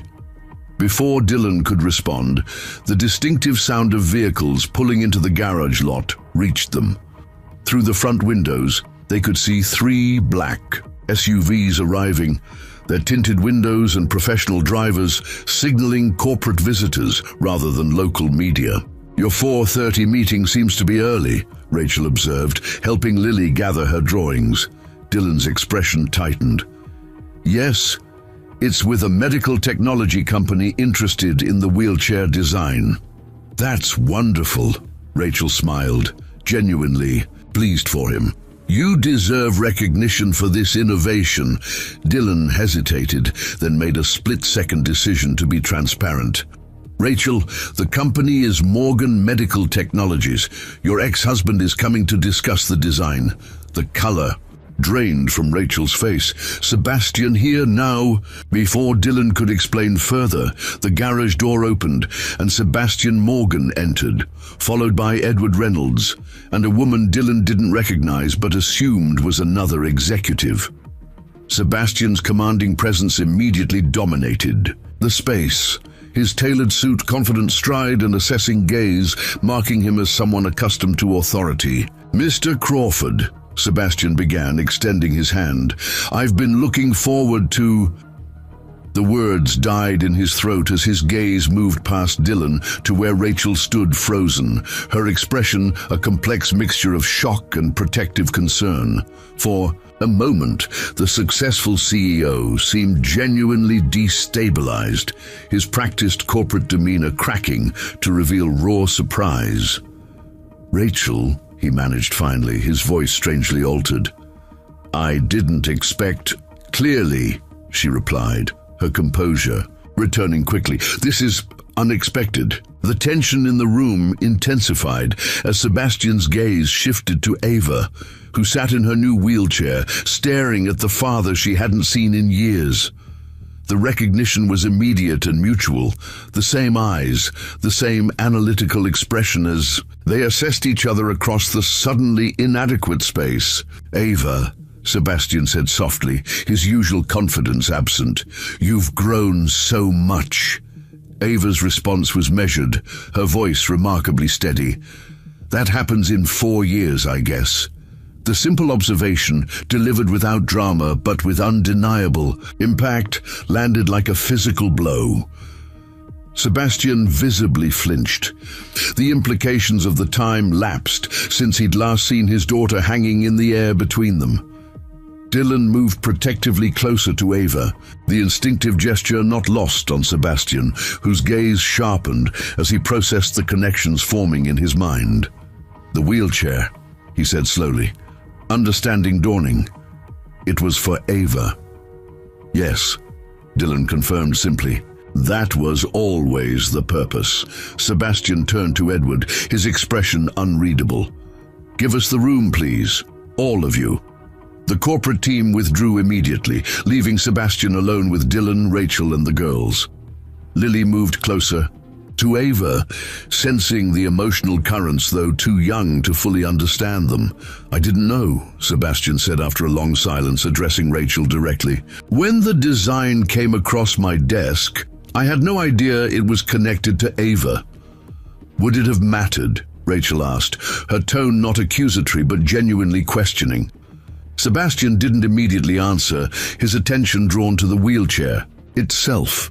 With a professional eye, he examined the design features, the customized elements, the thoughtful adaptations that addressed Ava's specific needs. His expression shifted subtly from corporate assessment to something more personal, more conflicted.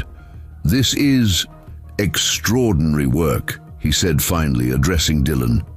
You've solved problems our development team has been struggling with for years, and with remarkably simple engineering. Mr. Crawford understood what Ava needed, because he actually asked her, Rachel pointed out quietly. He saw her as a person, not a medical condition or a market demographic. The observation contained no overt criticism, but Sebastian's expression suggested it had struck a nerve nonetheless. He crouched down to Ava's level, maintaining a respectful distance. The chair looks amazing, he offered tentatively. It suits you. Ava studied her father with the same analytical gaze he directed at her. It lets me move how I want, instead of how someone else decided I should. Mr. Crawford made it fit me instead of making me fit it. The insight, articulated with such clarity by a 12-year-old, carried a weight that seemed to land heavily on Sebastian. He glanced at Dylan with new consideration. You're not a medical device engineer, you're a mechanic. Yes, Dylan acknowledged simply, who decided to build a custom, Wheelchair for my daughter. For a child who needed better mobility, Dylan corrected gently. The relationship between you and Ava was never a factor in my decision to help. Sebastian processed this, his corporate calculation visibly warring with personal reaction. After a moment, he stood and addressed Rachel. Perhaps we should continue this conversation elsewhere. There's clearly much to discuss. Rachel hesitated, looking to Ava for guidance. The girl nodded slightly, her curiosity about her long-absent father evident beneath her cautious exterior. We could go to the diner, Rachel suggested. Neutral territory. As the Patterson family prepared to leave, Sebastian turned back to Dylan. Our meeting will need to be rescheduled, Mr. Crawford, but make no mistake, my interest in your design has only increased. After they departed, the garage felt strangely empty, the emotional intensity of the unexpected reunion lingering in the air. Maya emerged from the office, where she'd retreated to give the family privacy. That was intense, she observed, joining her father at the workbench. Are you okay? Dylan nodded slowly, processing the encounter. I never intended to be in the middle of their family situation. You're not in the middle, Maya pointed out. You're the catalyst. Sometimes that's where the most important work happens. Before Dylan could respond, his phone rang, George Dawson calling with unprecedented urgency. Crawford, where are you? Morgan's people are at my office, asking about lease terms and potential expansion options for your space. What exactly is happening? The question perfectly encapsulated the surreal quality of Dylan's week. I'm still figuring that out myself, George. As evening settled over Hillside, Dylan closed the garage early, needing time to process the day's events and prepare for whatever might come next. The empty space where Ava's wheelchair had stood throughout its creation now seemed to echo with possibility and questions.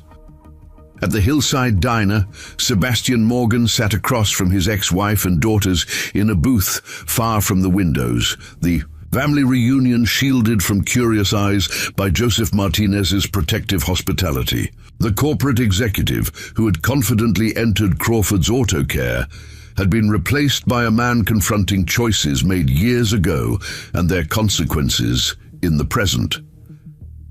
Ava sat in her new wheelchair, its superior design allowing her to position herself comfortably at the table without assistance, a small but significant independence that didn't escape Sebastian's notice.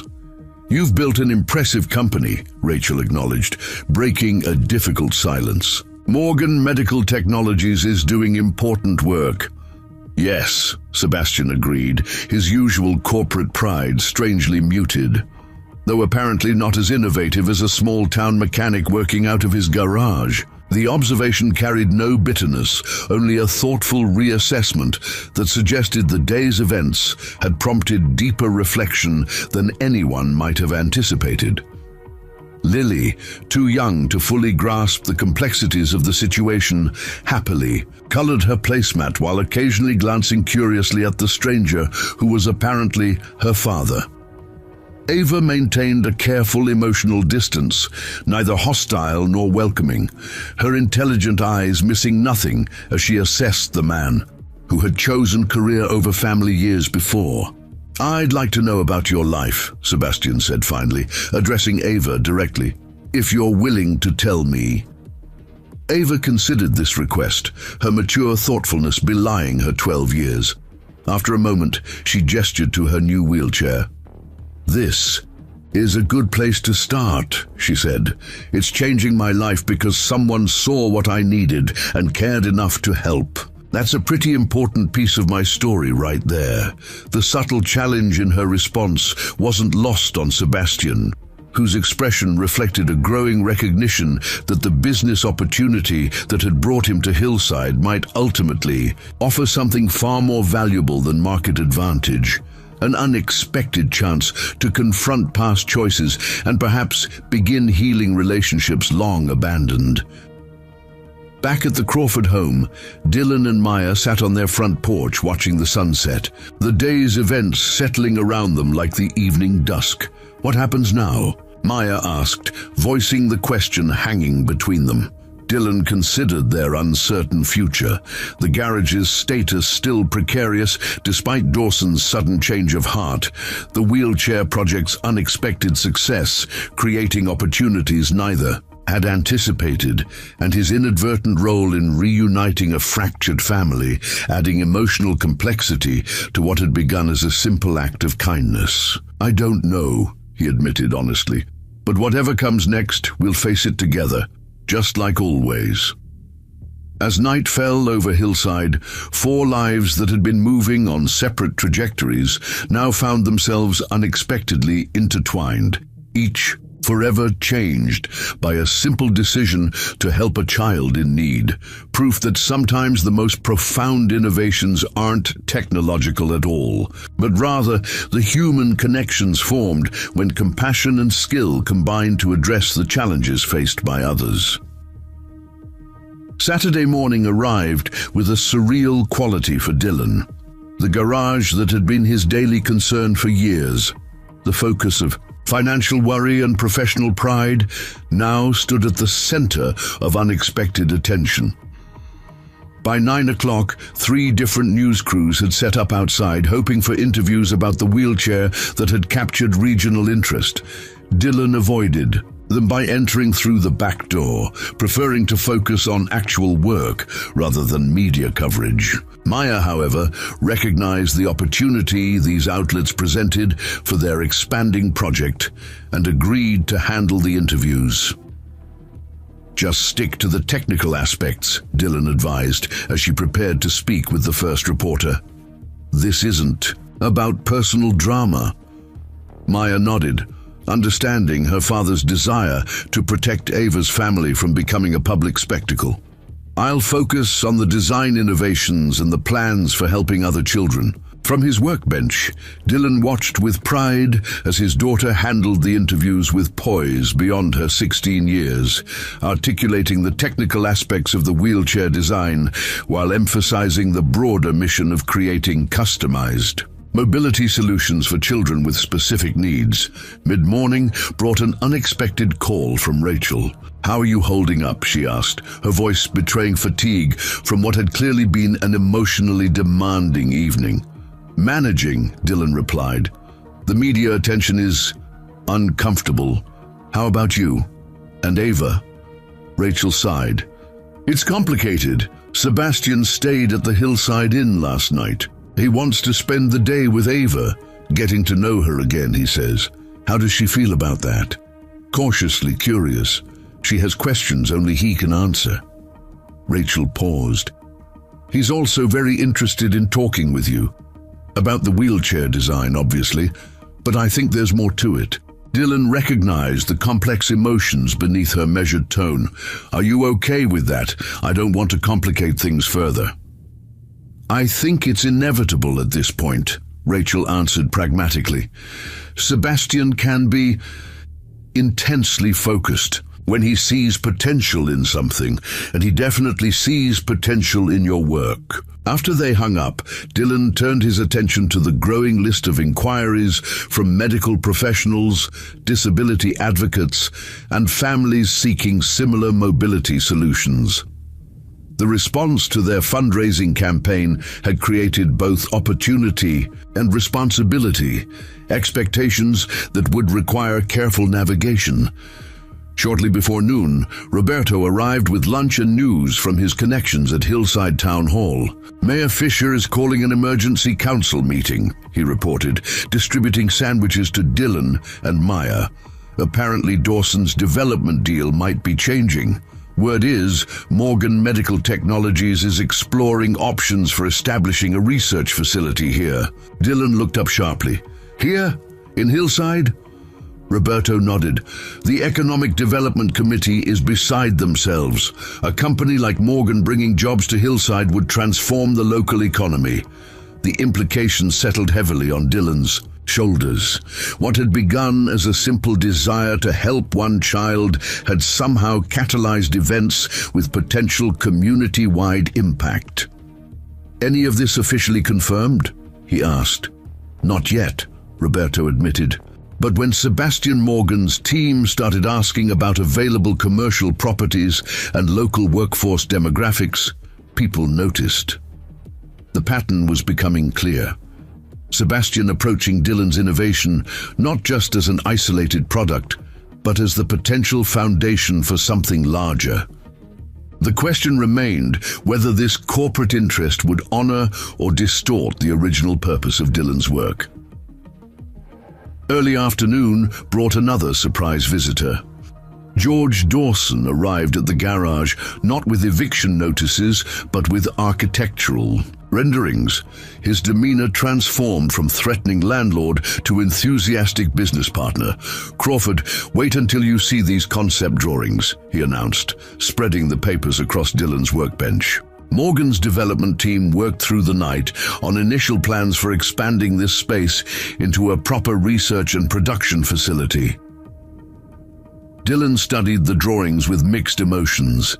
The designs showed his modest garage transformed into a modern manufacturing center with multiple workstations, testing areas, and office space. "This is ambitious," he commented carefully, "but I don't recall agreeing to any development plans." Dawson waved away this concern. "Details to be negotiated, of course, but the potential is enormous. Morgan's people are talking about a long-term lease with significant investment in improvements." "And the eviction notice? The back rent?" Dawson's expression shifted to one of magnanimous dismissal. "Ancient history. Given these new developments, I think we can consider that matter closed. The transparent opportunism might have been amusing if it weren't so calculated." Dylan maintained a neutral expression, unwilling to commit to plans he hadn't initiated or fully considered. "I appreciate your enthusiasm, George, but I need to focus on actual work today. We've got commitments to fulfill." Dawson collected his renderings with evident disappointment at Dylan's muted response. "Don't let your small-town thinking limit your vision, Crawford. This could be transformative for you and for Hillside." After Dawson left, Maya approached her father with uncharacteristic hesitation. "Dad, I need to tell you something. Sebastian Morgan contacted me directly this morning." Dylan turned to her in surprise. "About what?" "He asked about Mom," Maya admitted quietly.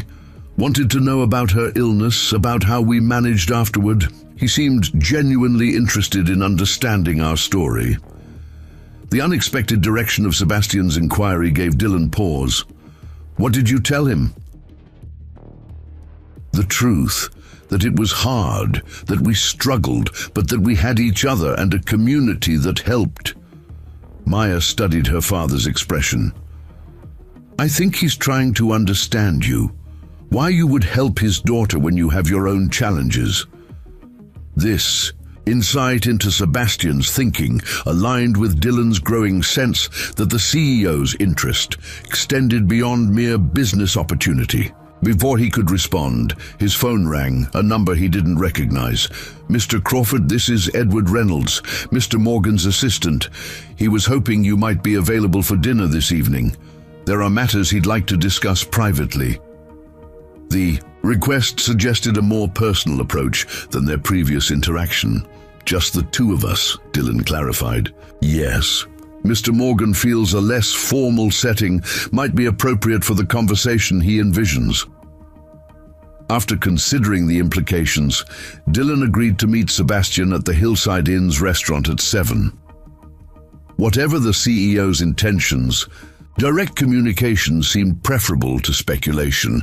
The remainder of the afternoon brought practical progress on their expanding mobility project. Valerie Spencer arrived with detailed assessments of 3 children in neighboring counties who could benefit from customized wheelchairs similar to Ava's design. Dr. West connected them with a medical supply manufacturer interested in producing Components to Dylan's specifications at reduced cost. Local welder Kevin Wilson volunteered his expertise for future frame construction.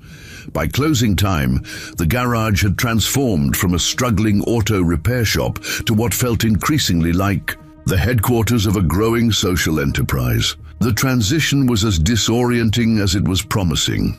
"This is really happening, isn't it?" Maya observed as they prepared to leave. "We're not just fixing Ava's wheelchair anymore.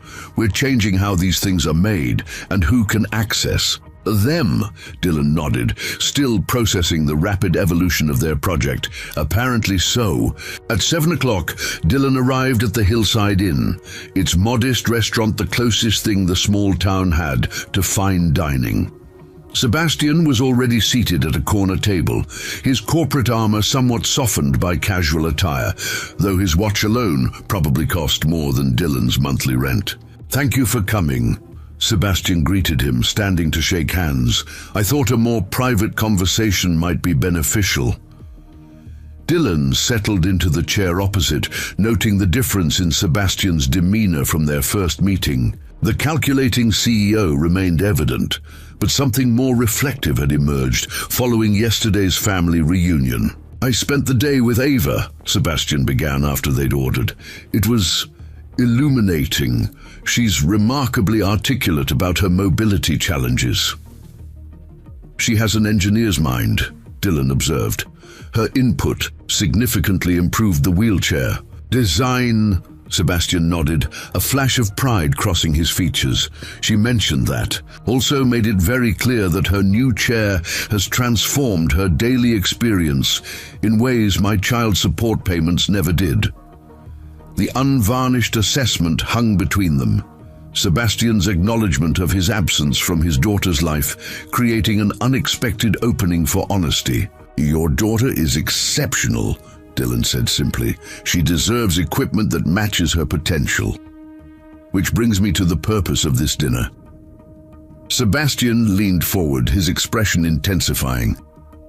"I want to propose a formal partnership.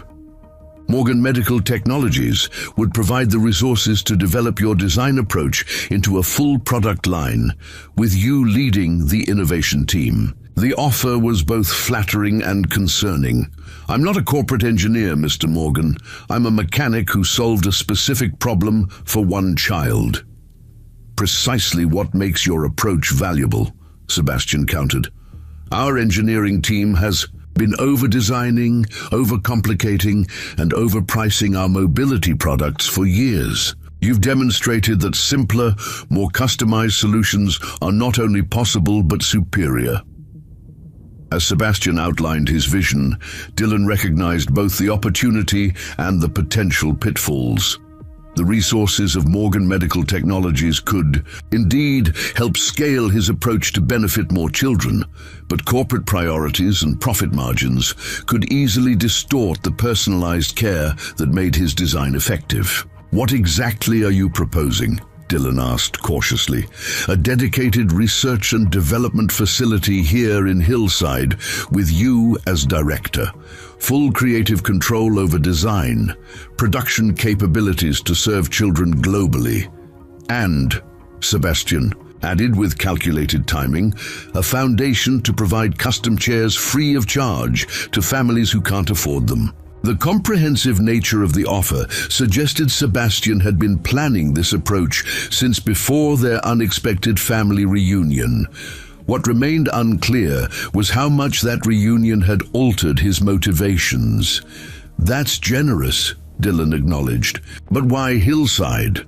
Wouldn't it make more business sense to incorporate this work into your existing facilities?" Sebastian's expression shifted subtly. "Two reasons. First, there's clearly something special about this community that fostered your innovation. I want to understand and preserve that environment. And the second reason," Sebastian studied his water glass, uncharacteristically hesitant. "Ava is here, and I've realized that my distance from her life has been a significant mistake. One, I'd like to begin correcting." The admission's sincerity surprised Dylan. "That's between you and your family. Yes and no. Sebastian met Dylan's gaze directly. You've become important to my daughter in a way I failed to be. You saw a need and addressed it without hesitation, despite your own challenges. That matters. Their main courses arrived, providing a natural pause in the conversation. Dylan considered Sebastian's proposal and the complex personal dynamics underlying it. When they resumed speaking, he directed the discussion toward practical considerations. If I were to consider something like this, I'd need certain guarantees about design approach, pricing, accessibility, control over which features get prioritized. Sebastian nodded, clearly having anticipated these concerns. I'd expect nothing less. We could establish an advisory board including medical professionals, users like Ava, and parents to ensure accountability. As the dinner continued, their discussion evolved from broad concepts to specific implementation details. Sebastian's business acumen complemented Dylan's practical experience, their different perspectives creating a surprisingly productive exchange. By dessert, Dylan had a clearer understanding of both the professional opportunity and the personal motivations driving Sebastian's proposal.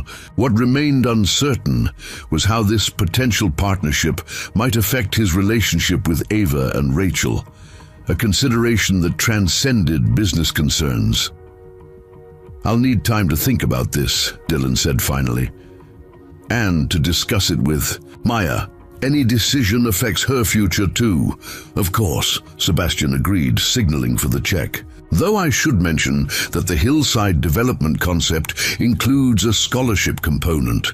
Maya's educational aspirations would be well supported. The mention of Maya's future education, a persistent concern given Dylan's financial limitations, struck a chord. Sebastian clearly understood the practical pressures facing a single parent and was leveraging that understanding in his approach. As they prepared to leave, Sebastian raised one final point. There's something else you should know. Regardless of your decision about our partnership, I've already directed my legal team to transfer full patent rights for the wheelchair design to you. Your innovation, your ownership. The unexpected gesture gave Dylan pause. Why would you do that? Because it's the right thing to do, Sebastian replied simply. And because I've realized that some things matter more than corporate advantage. Walking home through the quiet streets of Hillside, Dylan found himself weighing possibilities that would have seemed unimaginable just weeks earlier. The financial security Sebastian's offer represented would certainly benefit Maya. The resources would allow him to help more children like Ava. Yet something about the corporate framework still gave him pause. At home, he found Maya waiting up, her expression betraying her curiosity about the dinner meeting. So, she prompted as he settled into his favorite chair. What did the billionaire want? Dylan outlined Sebastian's proposal, watching his daughter's reaction shift from excitement to thoughtful consideration. It sounds amazing, she admitted, but would it change what made Ava's chair special in the first place? The personal connection, the customization based on really knowing her. The question went to the heart of Dylan's own reservations. That's what I'm trying to figure out. What does Rachel think? Maya asked. Have you talked to her about it? Dylan shook his head. Not yet. It's complicated given her history with Sebastian. Maya considered this, then offered the straightforward wisdom that often surprised him. Maybe that's exactly why you should talk to her first. She knows both worlds, what Ava needs and how Sebastian operates. The suggestion made immediate sense. Rachel's perspective would indeed provide valuable insight into navigating this unexpected crossroads. Sunday morning found Dylan at his home workbench, reviewing Sebastian's proposal while making notes about potential modifications that would better preserve the personalized approach he valued. His concentration was interrupted by a knock at the front door. Rachel stood on his porch, a tentative smile softening her features. Got time for coffee? There's something I'd like to discuss." They settled on the back porch with steaming mugs, the morning quiet creating a space for open conversation. "Sebastian told me about his proposal," Rachel began directly. "He's quite determined to make this partnership happen." Dylan studied her expression, trying to gauge her feelings about the situation. "How would you feel about that, given your history with him?" Rachel considered the question carefully. "It's complicated. Sebastian is brilliant at building successful enterprises, but he has a history of prioritizing business over personal connections." "I've gathered that," Dylan acknowledged. "That said," Rachel continued, "I've never seen him quite like this before. Something about your work with Ava has affected him deeply. He spent hours with her yesterday, really listening to her experiences for the first time. The information offered a new dimension to Dylan's understanding of the situation." "Do you think his interest in the wheelchair project is genuine, or just a way to reconnect with Ava?" "Both, probably," Rachel answered honestly. "But does the motivation matter if the outcome benefits children who need better mobility options?" The pragmatic assessment aligned with Dylan's own thinking. Results mattered more than intentions, especially when those results meant children gaining independence and dignity. Sebastian mentioned establishing the manufacturing facility here in Hillside, Dylan noted. "That would mean him being here regularly." Rachel nodded, her expression revealing complex emotions. "He's looking at houses, says he wants to be present in Ava's life again." The implications of Sebastian's return extended beyond business considerations, potentially reshaping family dynamics that had stabilized over years of his absence. "How do you feel about that?" Dylan asked gently. Rachel's laugh held more resignation than bitterness.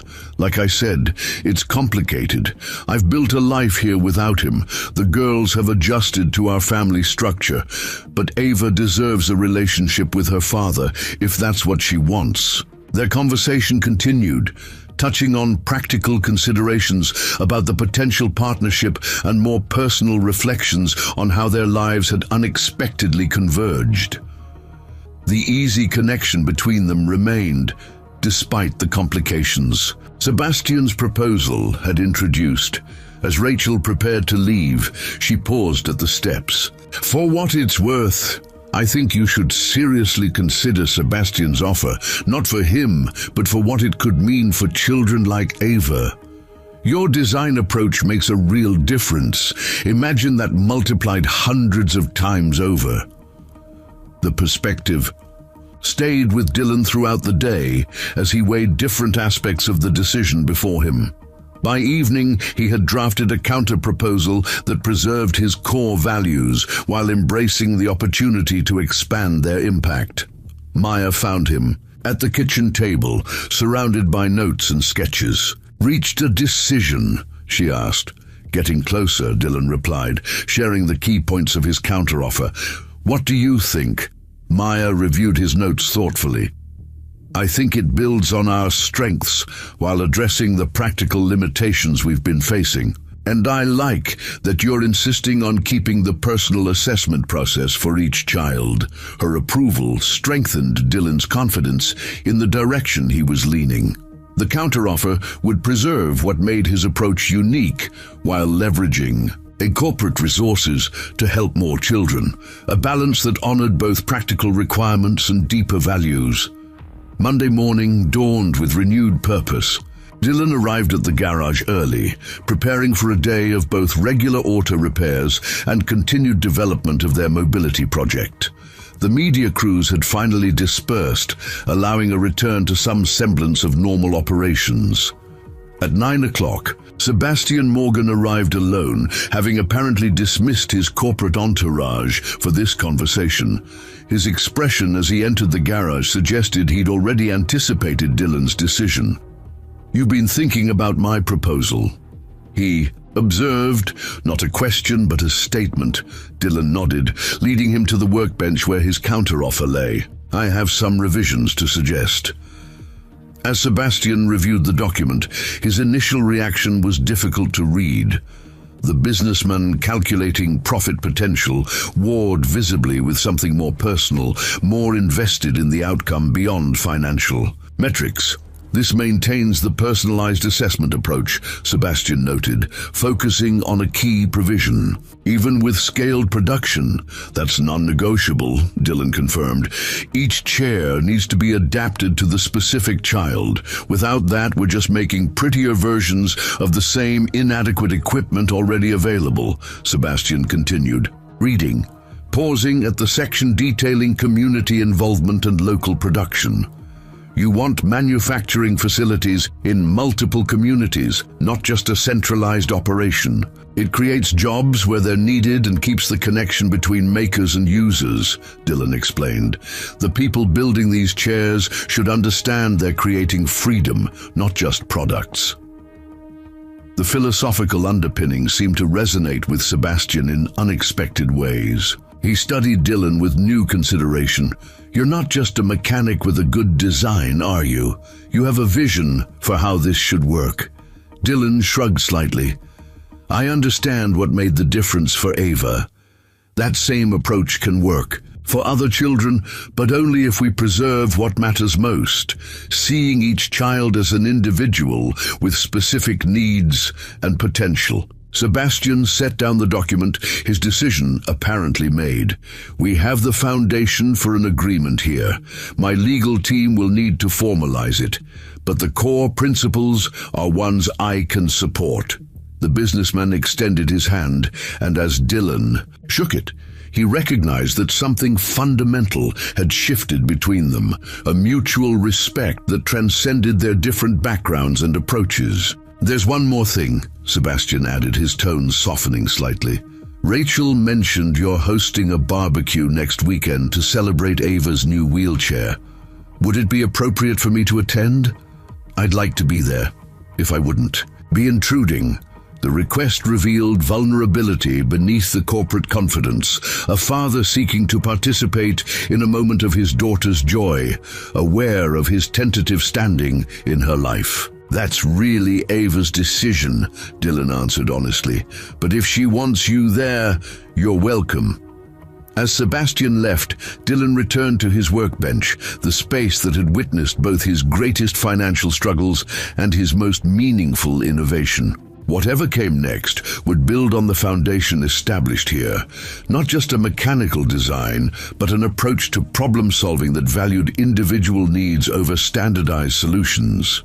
The garage door opened again, and Ava wheeled in, her new chair moving with the fluid grace of perfectly calibrated equipment. The smile she offered Dylan contained all the validation he needed.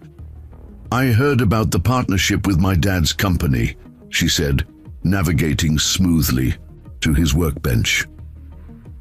Does this mean more kids will get chairs like mine? Dylan nodded, watching her effortless mobility with satisfaction. That's the plan. Each one customized for the child, using it just like yours.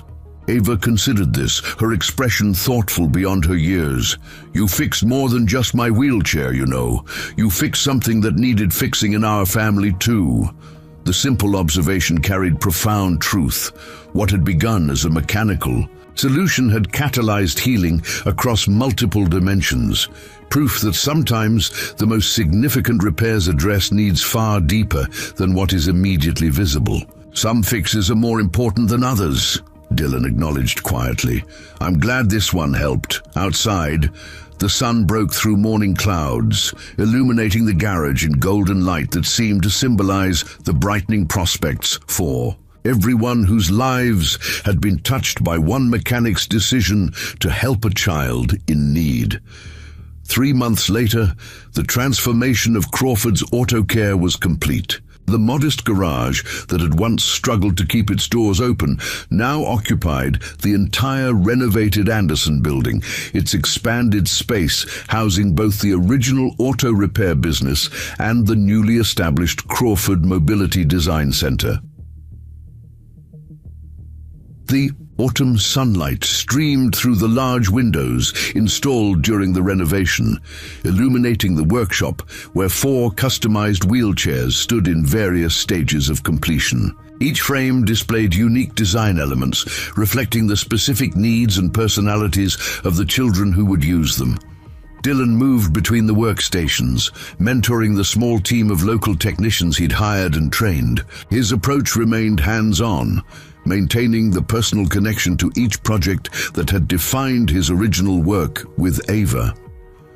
"The balance here needs adjustment," he advised Hector, a former auto body specialist now applying his skills to mobility. "Equipment. Remember, this chair is for Jackson.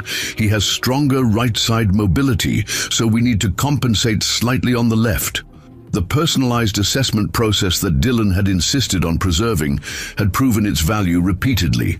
Each child who came through their doors underwent a comprehensive evaluation, with input from physical therapists, parents, and most importantly, the children themselves. Maya entered from the administrative office, tablet in hand. "Dad, the Williams family is here for Sophia's final fitting, and Dr. West called. He wants to know if you'll present at next month's pediatric conference." At 16, Maya had naturally assumed the role of project coordinator, balancing her school responsibilities with growing involvement in the expanding enterprise.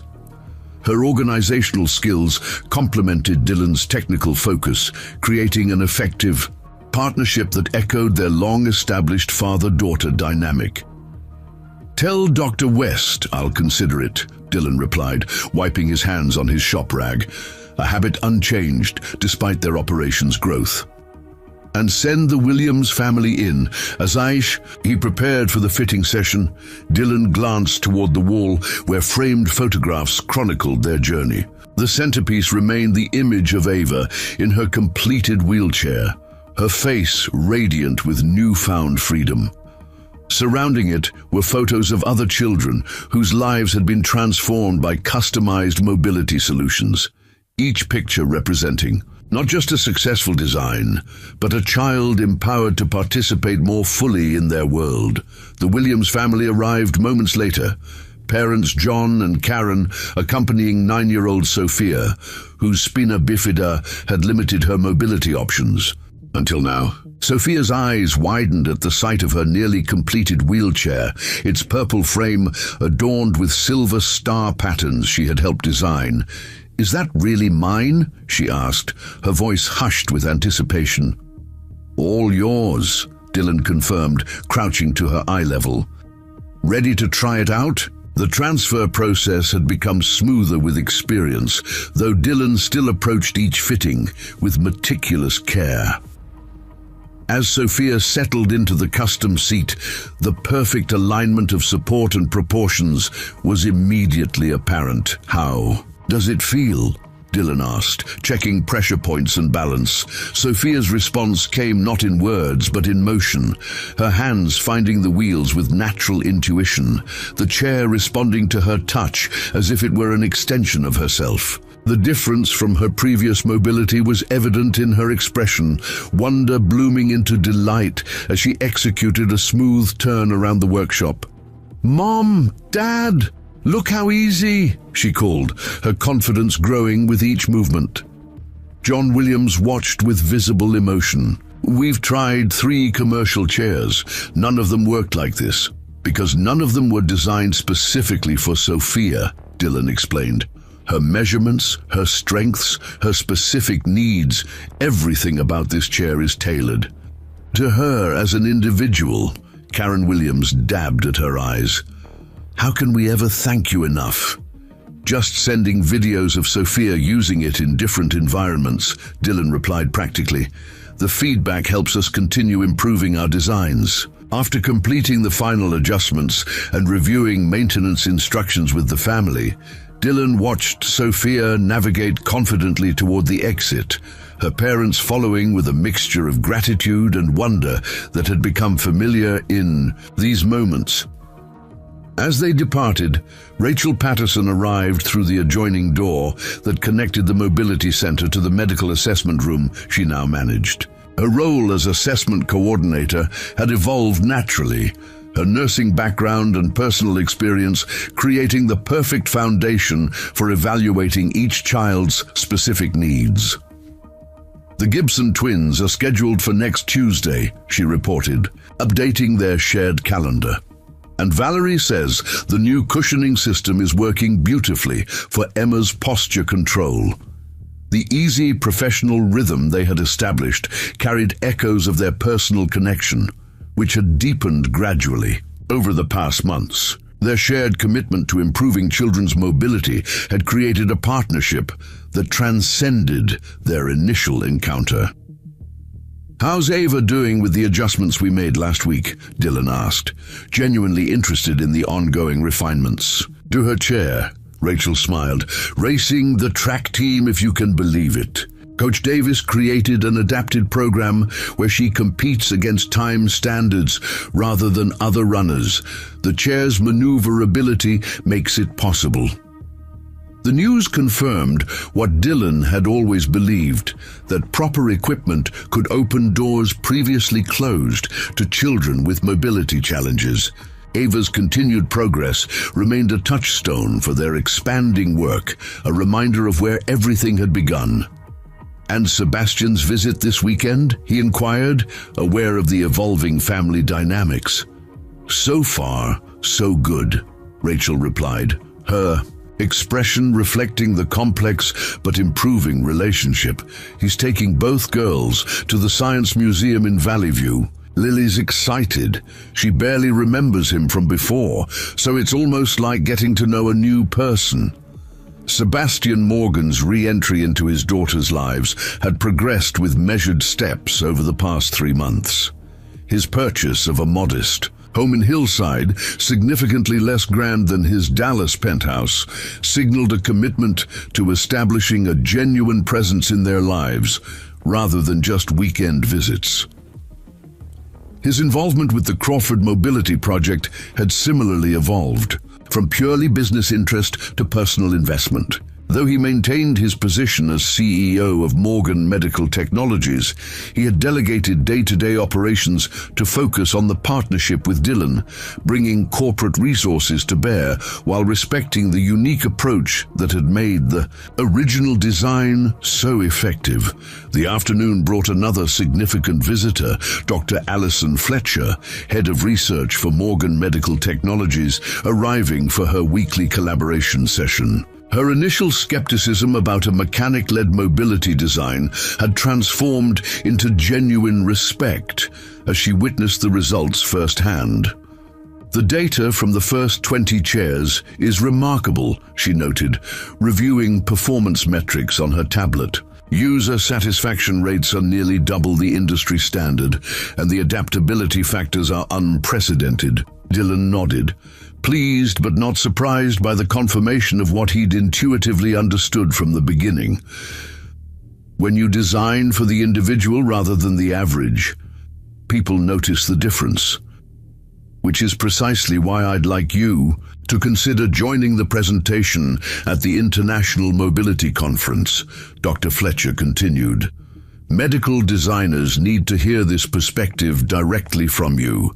The invitation represented yet another expansion of Dylan's unexpected role in transforming mobility design approaches. Though still uncomfortable with public speaking, he had gradually accepted that sharing his methods might help change industry standards more broadly. "I'll think about it," he promised, the same response he gave to most speaking requests. "Though Maya's the better presenter," Dr. Fletcher smiled knowingly. "That's why we've already invited her to participate. The father-daughter innovation team makes quite an impression." Late afternoon brought the weekly team meeting, gathering the growing staff of the Crawford Mobility Project around the conference table that had once been Dylan's simple workbench. Roberto, who now managed their supply chain, reported on material sourcing. Valerie updated everyone on therapeutic outcomes from recent fittings. Maya presented the community outreach statistics, while Rachel outlined upcoming assessment schedules. As Dylan listened to these reports, he marveled at how organically their operation had evolved, maintaining the personalized approach he valued, while expanding to help more children. The partnership with Morgan Medical Technologies had provided resources without compromising their foundational principles, a balance he had insisted on from the beginning. When the meeting concluded, most staff departed for the day. Maya lingered, gathering her notes while studying her father with perceptive eyes. "What?" Dylan asked, recognizing her thoughtful expression. "Just thinking about how much has changed," she replied. "Remember when we were worried about losing the garage? When making payroll seemed impossible?" Dylan nodded, the memory of those financial pressures still fresh despite their changed circumstances. Life can turn on a dime. On a wheelchair wheel in our case, Maya corrected with a smile. "Are you happy, Dad, with all this?" Her gesture encompassed the expanded facility and everything it represented. The question deserved honest consideration. Dylan looked around at what they had built together. Not just the physical structure, but the mission it embodied, the lives it touched, the community it had strengthened. "I am," he answered simply. "Not because of the success, but because each chair represents a child who can move more freely through the world. That matters more than anything." Maya's expression softened. "Mom would be so proud of both of us." The mention of Melissa brought a familiar bittersweet warmth. "She would, especially of you." As evening approached, Dylan locked up the mobility center while Maya headed home to finish a school assignment. He walked through the adjoining door to check on the auto repair business, which continued operating under the management of Hector's brother Vincent, allowing Dylan to focus primarily on wheelchair design. The familiar smells of motor oil and metal reminded him of where everything had started. The simple garage where he had first noticed Ava struggling with her inadequate wheelchair. Though his professional focus had shifted, he remained grateful for the mechanical foundation that had made his innovation possible. Outside, the autumn air carried a crisp edge as Dylan walked the short distance to the renovated community park.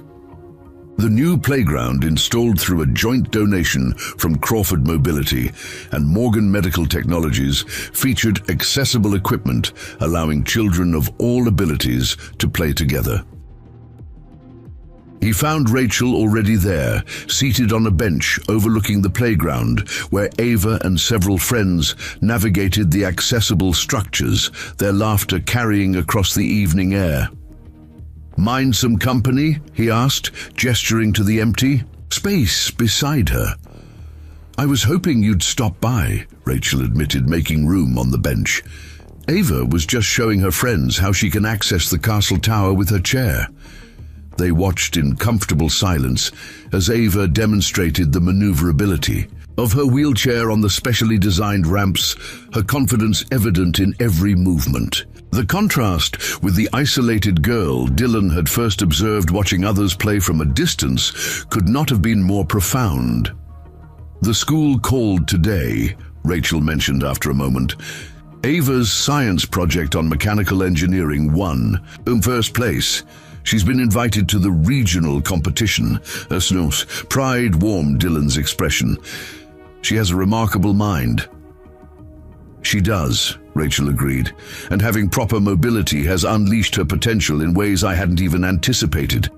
It's not just about physical access, it's about the confidence that comes from independence." The observation captured exactly what had driven Dylan's design approach from the beginning, understanding that mobility equipment wasn't merely functional, but fundamentally connected to a child's sense of self and possibility. Their conversation flowed easily, touching on upcoming wheelchair projects, Ava's academic progress, and Sebastian's ongoing efforts to rebuild his relationship with his daughters. The complexity of their interconnected lives had settled into a rhythm that, while unconventional, worked for everyone involved. As twilight deepened, Other families began departing the playground. Ava joined them at the bench, her cheeks flushed with exertion and satisfaction. "Did you see me on the tower platform?" she asked, her wheelchair stopping smoothly beside them. "Last year I couldn't even get through the playground gate by myself." "I saw," Dylan confirmed. "Your chair handling gets more impressive every day." Ava beamed at the recognition. "I've been practicing the tight turns, and I'm teaching Katie how to navigate her new chair too." She gestured toward one of her friends, a younger girl who had recently received her own custom wheelchair through the Crawford Mobility Project. The mentorship role Ava had naturally assumed with other children embodied the ripple effect of their work, each child empowered becoming a source of inspiration and guidance for others facing similar challenges. "Mr. Crawford," Ava continued, her expression growing more serious, "would it be okay if I helped with assessments sometimes? I think I could explain things to new kids from their perspective." The request reflected her growing confidence and desire to contribute. "I think that's an excellent idea," Dylan replied. "Your experience would be incredibly valuable to other children." As they prepared to leave the park, Sebastian's car pulled up, right on schedule for his planned evening. With his daughters, the silver Mercedes seemed increasingly out of place in Hillside, a remnant of a life that Sebastian himself appeared to be gradually reconsidering. He approached with the slightly tentative manner he still displayed around Dylan and Rachel, his corporate authority softened by the humility that came from reconnecting with the family he had once abandoned. "I heard about Ava's science prize," he said by way of greeting. "Congratulations, sweetheart. I'd love to hear about your project." Ava launched into an enthusiastic explanation of her mechanical efficiency study, a direct application of principles she had learned while helping design her wheelchair. Sebastian listened with genuine interest, his expression reflecting both pride and regret for the years of her development he had missed. When Lily came running from the playground to join them, the family prepared to depart for their dinner plans. Sebastian hung back briefly as Rachel helped Lily to the car. "The partnership agreement renewals are ready for review," he informed Dylan, smoothly transitioning to business matters. "The board is extremely pleased with the preliminary results. Your insistence on maintaining the personalized assessment model has been validated beyond question." Dylan nodded, accepting the professional acknowledgement while recognizing the personal subtext. Their unlikely partnership had proven successful precisely because they had found common ground in their desire to improve children's lives, albeit from different starting points. "Will you be at the barbecue tomorrow?" Sebastian asked, referencing the community event planned to celebrate the completion of their first 25 custom wheelchairs. "Wouldn't miss it," Dylan confirmed. "Maya's handling the logistics." With a nod, Sebastian rejoined his family, the picture they presented as they drove away still a work in progress, relationships being rebuilt, trust gradually restored, new patterns establishing themselves in place of old wounds. Walking home through the quiet streets of Hillside, Dylan reflected on the journey of the past months. The wheelchair that had begun as one mechanic's solution to one child's problem had catalyzed transformations no one could have predicted, not just in mobility equipment design, but in relationships, community dynamics, and individual lives. At home, he found Maya on the front porch, textbooks spread around her as she studied under the warm glow of the porch light. "Productive day?" she asked, looking up from her work. Dylan settled into the chair beside her, taking in the peaceful evening and the sense of security that had replaced their previous financial anxiety. "Very. The Williams fitting went perfectly." "I saw Sophia before they left," Maya smiled. She was already naming her chair Starlight after the design patterns. The personalization of each wheelchair by its user had become a cherished aspect of their process. Children claiming ownership not just of mobility equipment, but of their individual expressions of independence. "I've been thinking," Maya said, after a comfortable silence, "about what happens when I graduate next year, with college and everything." Dylan turned to her, attentive. Educational considerations had simplified considerably with the establishment of the scholarship program attached to their partnership with Morgan Medical Technologies. But he recognized that her thoughts likely extended beyond practical concerns. "I want to study biomedical engineering," she continued, "but I also want to stay connected to what we're building here. The personal aspects, not just the technical ones. We'll figure it out," Dylan assured her, recognizing in her concern the same values that had guided their work from the beginning.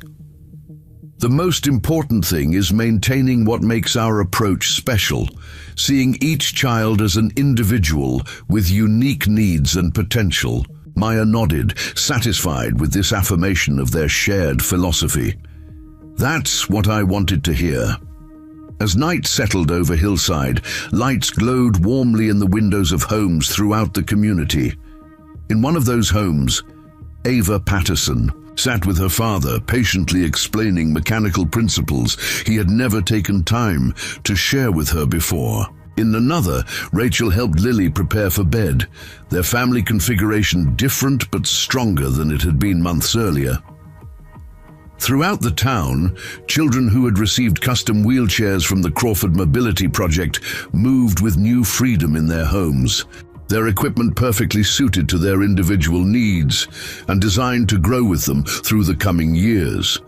And on his front porch, Dylan Crawford, once just a struggling mechanic trying to keep his garage open, sat with his daughter, secure in the knowledge that their work was transforming lives one wheelchair at a time. The success they had found wasn't measured in profit margins or corporate expansion, though those elements had their place. The true measure lay in each child who could now navigate the world more independently, each family that found new possibilities opening before them, each barrier removed through thoughtful design and genuine care. What had begun with one mechanic, noticing one child's struggle, had evolved into something that touched countless lives. Proof that sometimes the most important innovations arise not from corporate research departments, but from one person's decision to address a need others had overlooked. As Maya returned to her studies and Dylan gazed up at the stars appearing in the evening sky, he felt a profound gratitude for the unexpected journey that had brought them here. The path ahead remained filled with possibilities, more children to help, more designs to improve, more barriers to overcome. But the foundation had been firmly established. See the individual, understand their specific needs, and create solutions that enable them to move through the world on their own terms. It was a philosophy that had not only transformed Dylan's professional life, but had created ripples of change, extending far beyond what any single wheelchair design could accomplish alone. In the quiet evening, that knowledge settled around him. Like a benediction, the certainty that work done with care and purpose carries forward in ways that cannot always be predicted, but that matter deeply in the lives they touch. It was enough. It was everything. The end. Up next, 2 more incredible stories are waiting for you right on your screen. If you enjoyed this one, you won't want to miss this. Just click to watch. And don't forget to subscribe. It would mean a lot.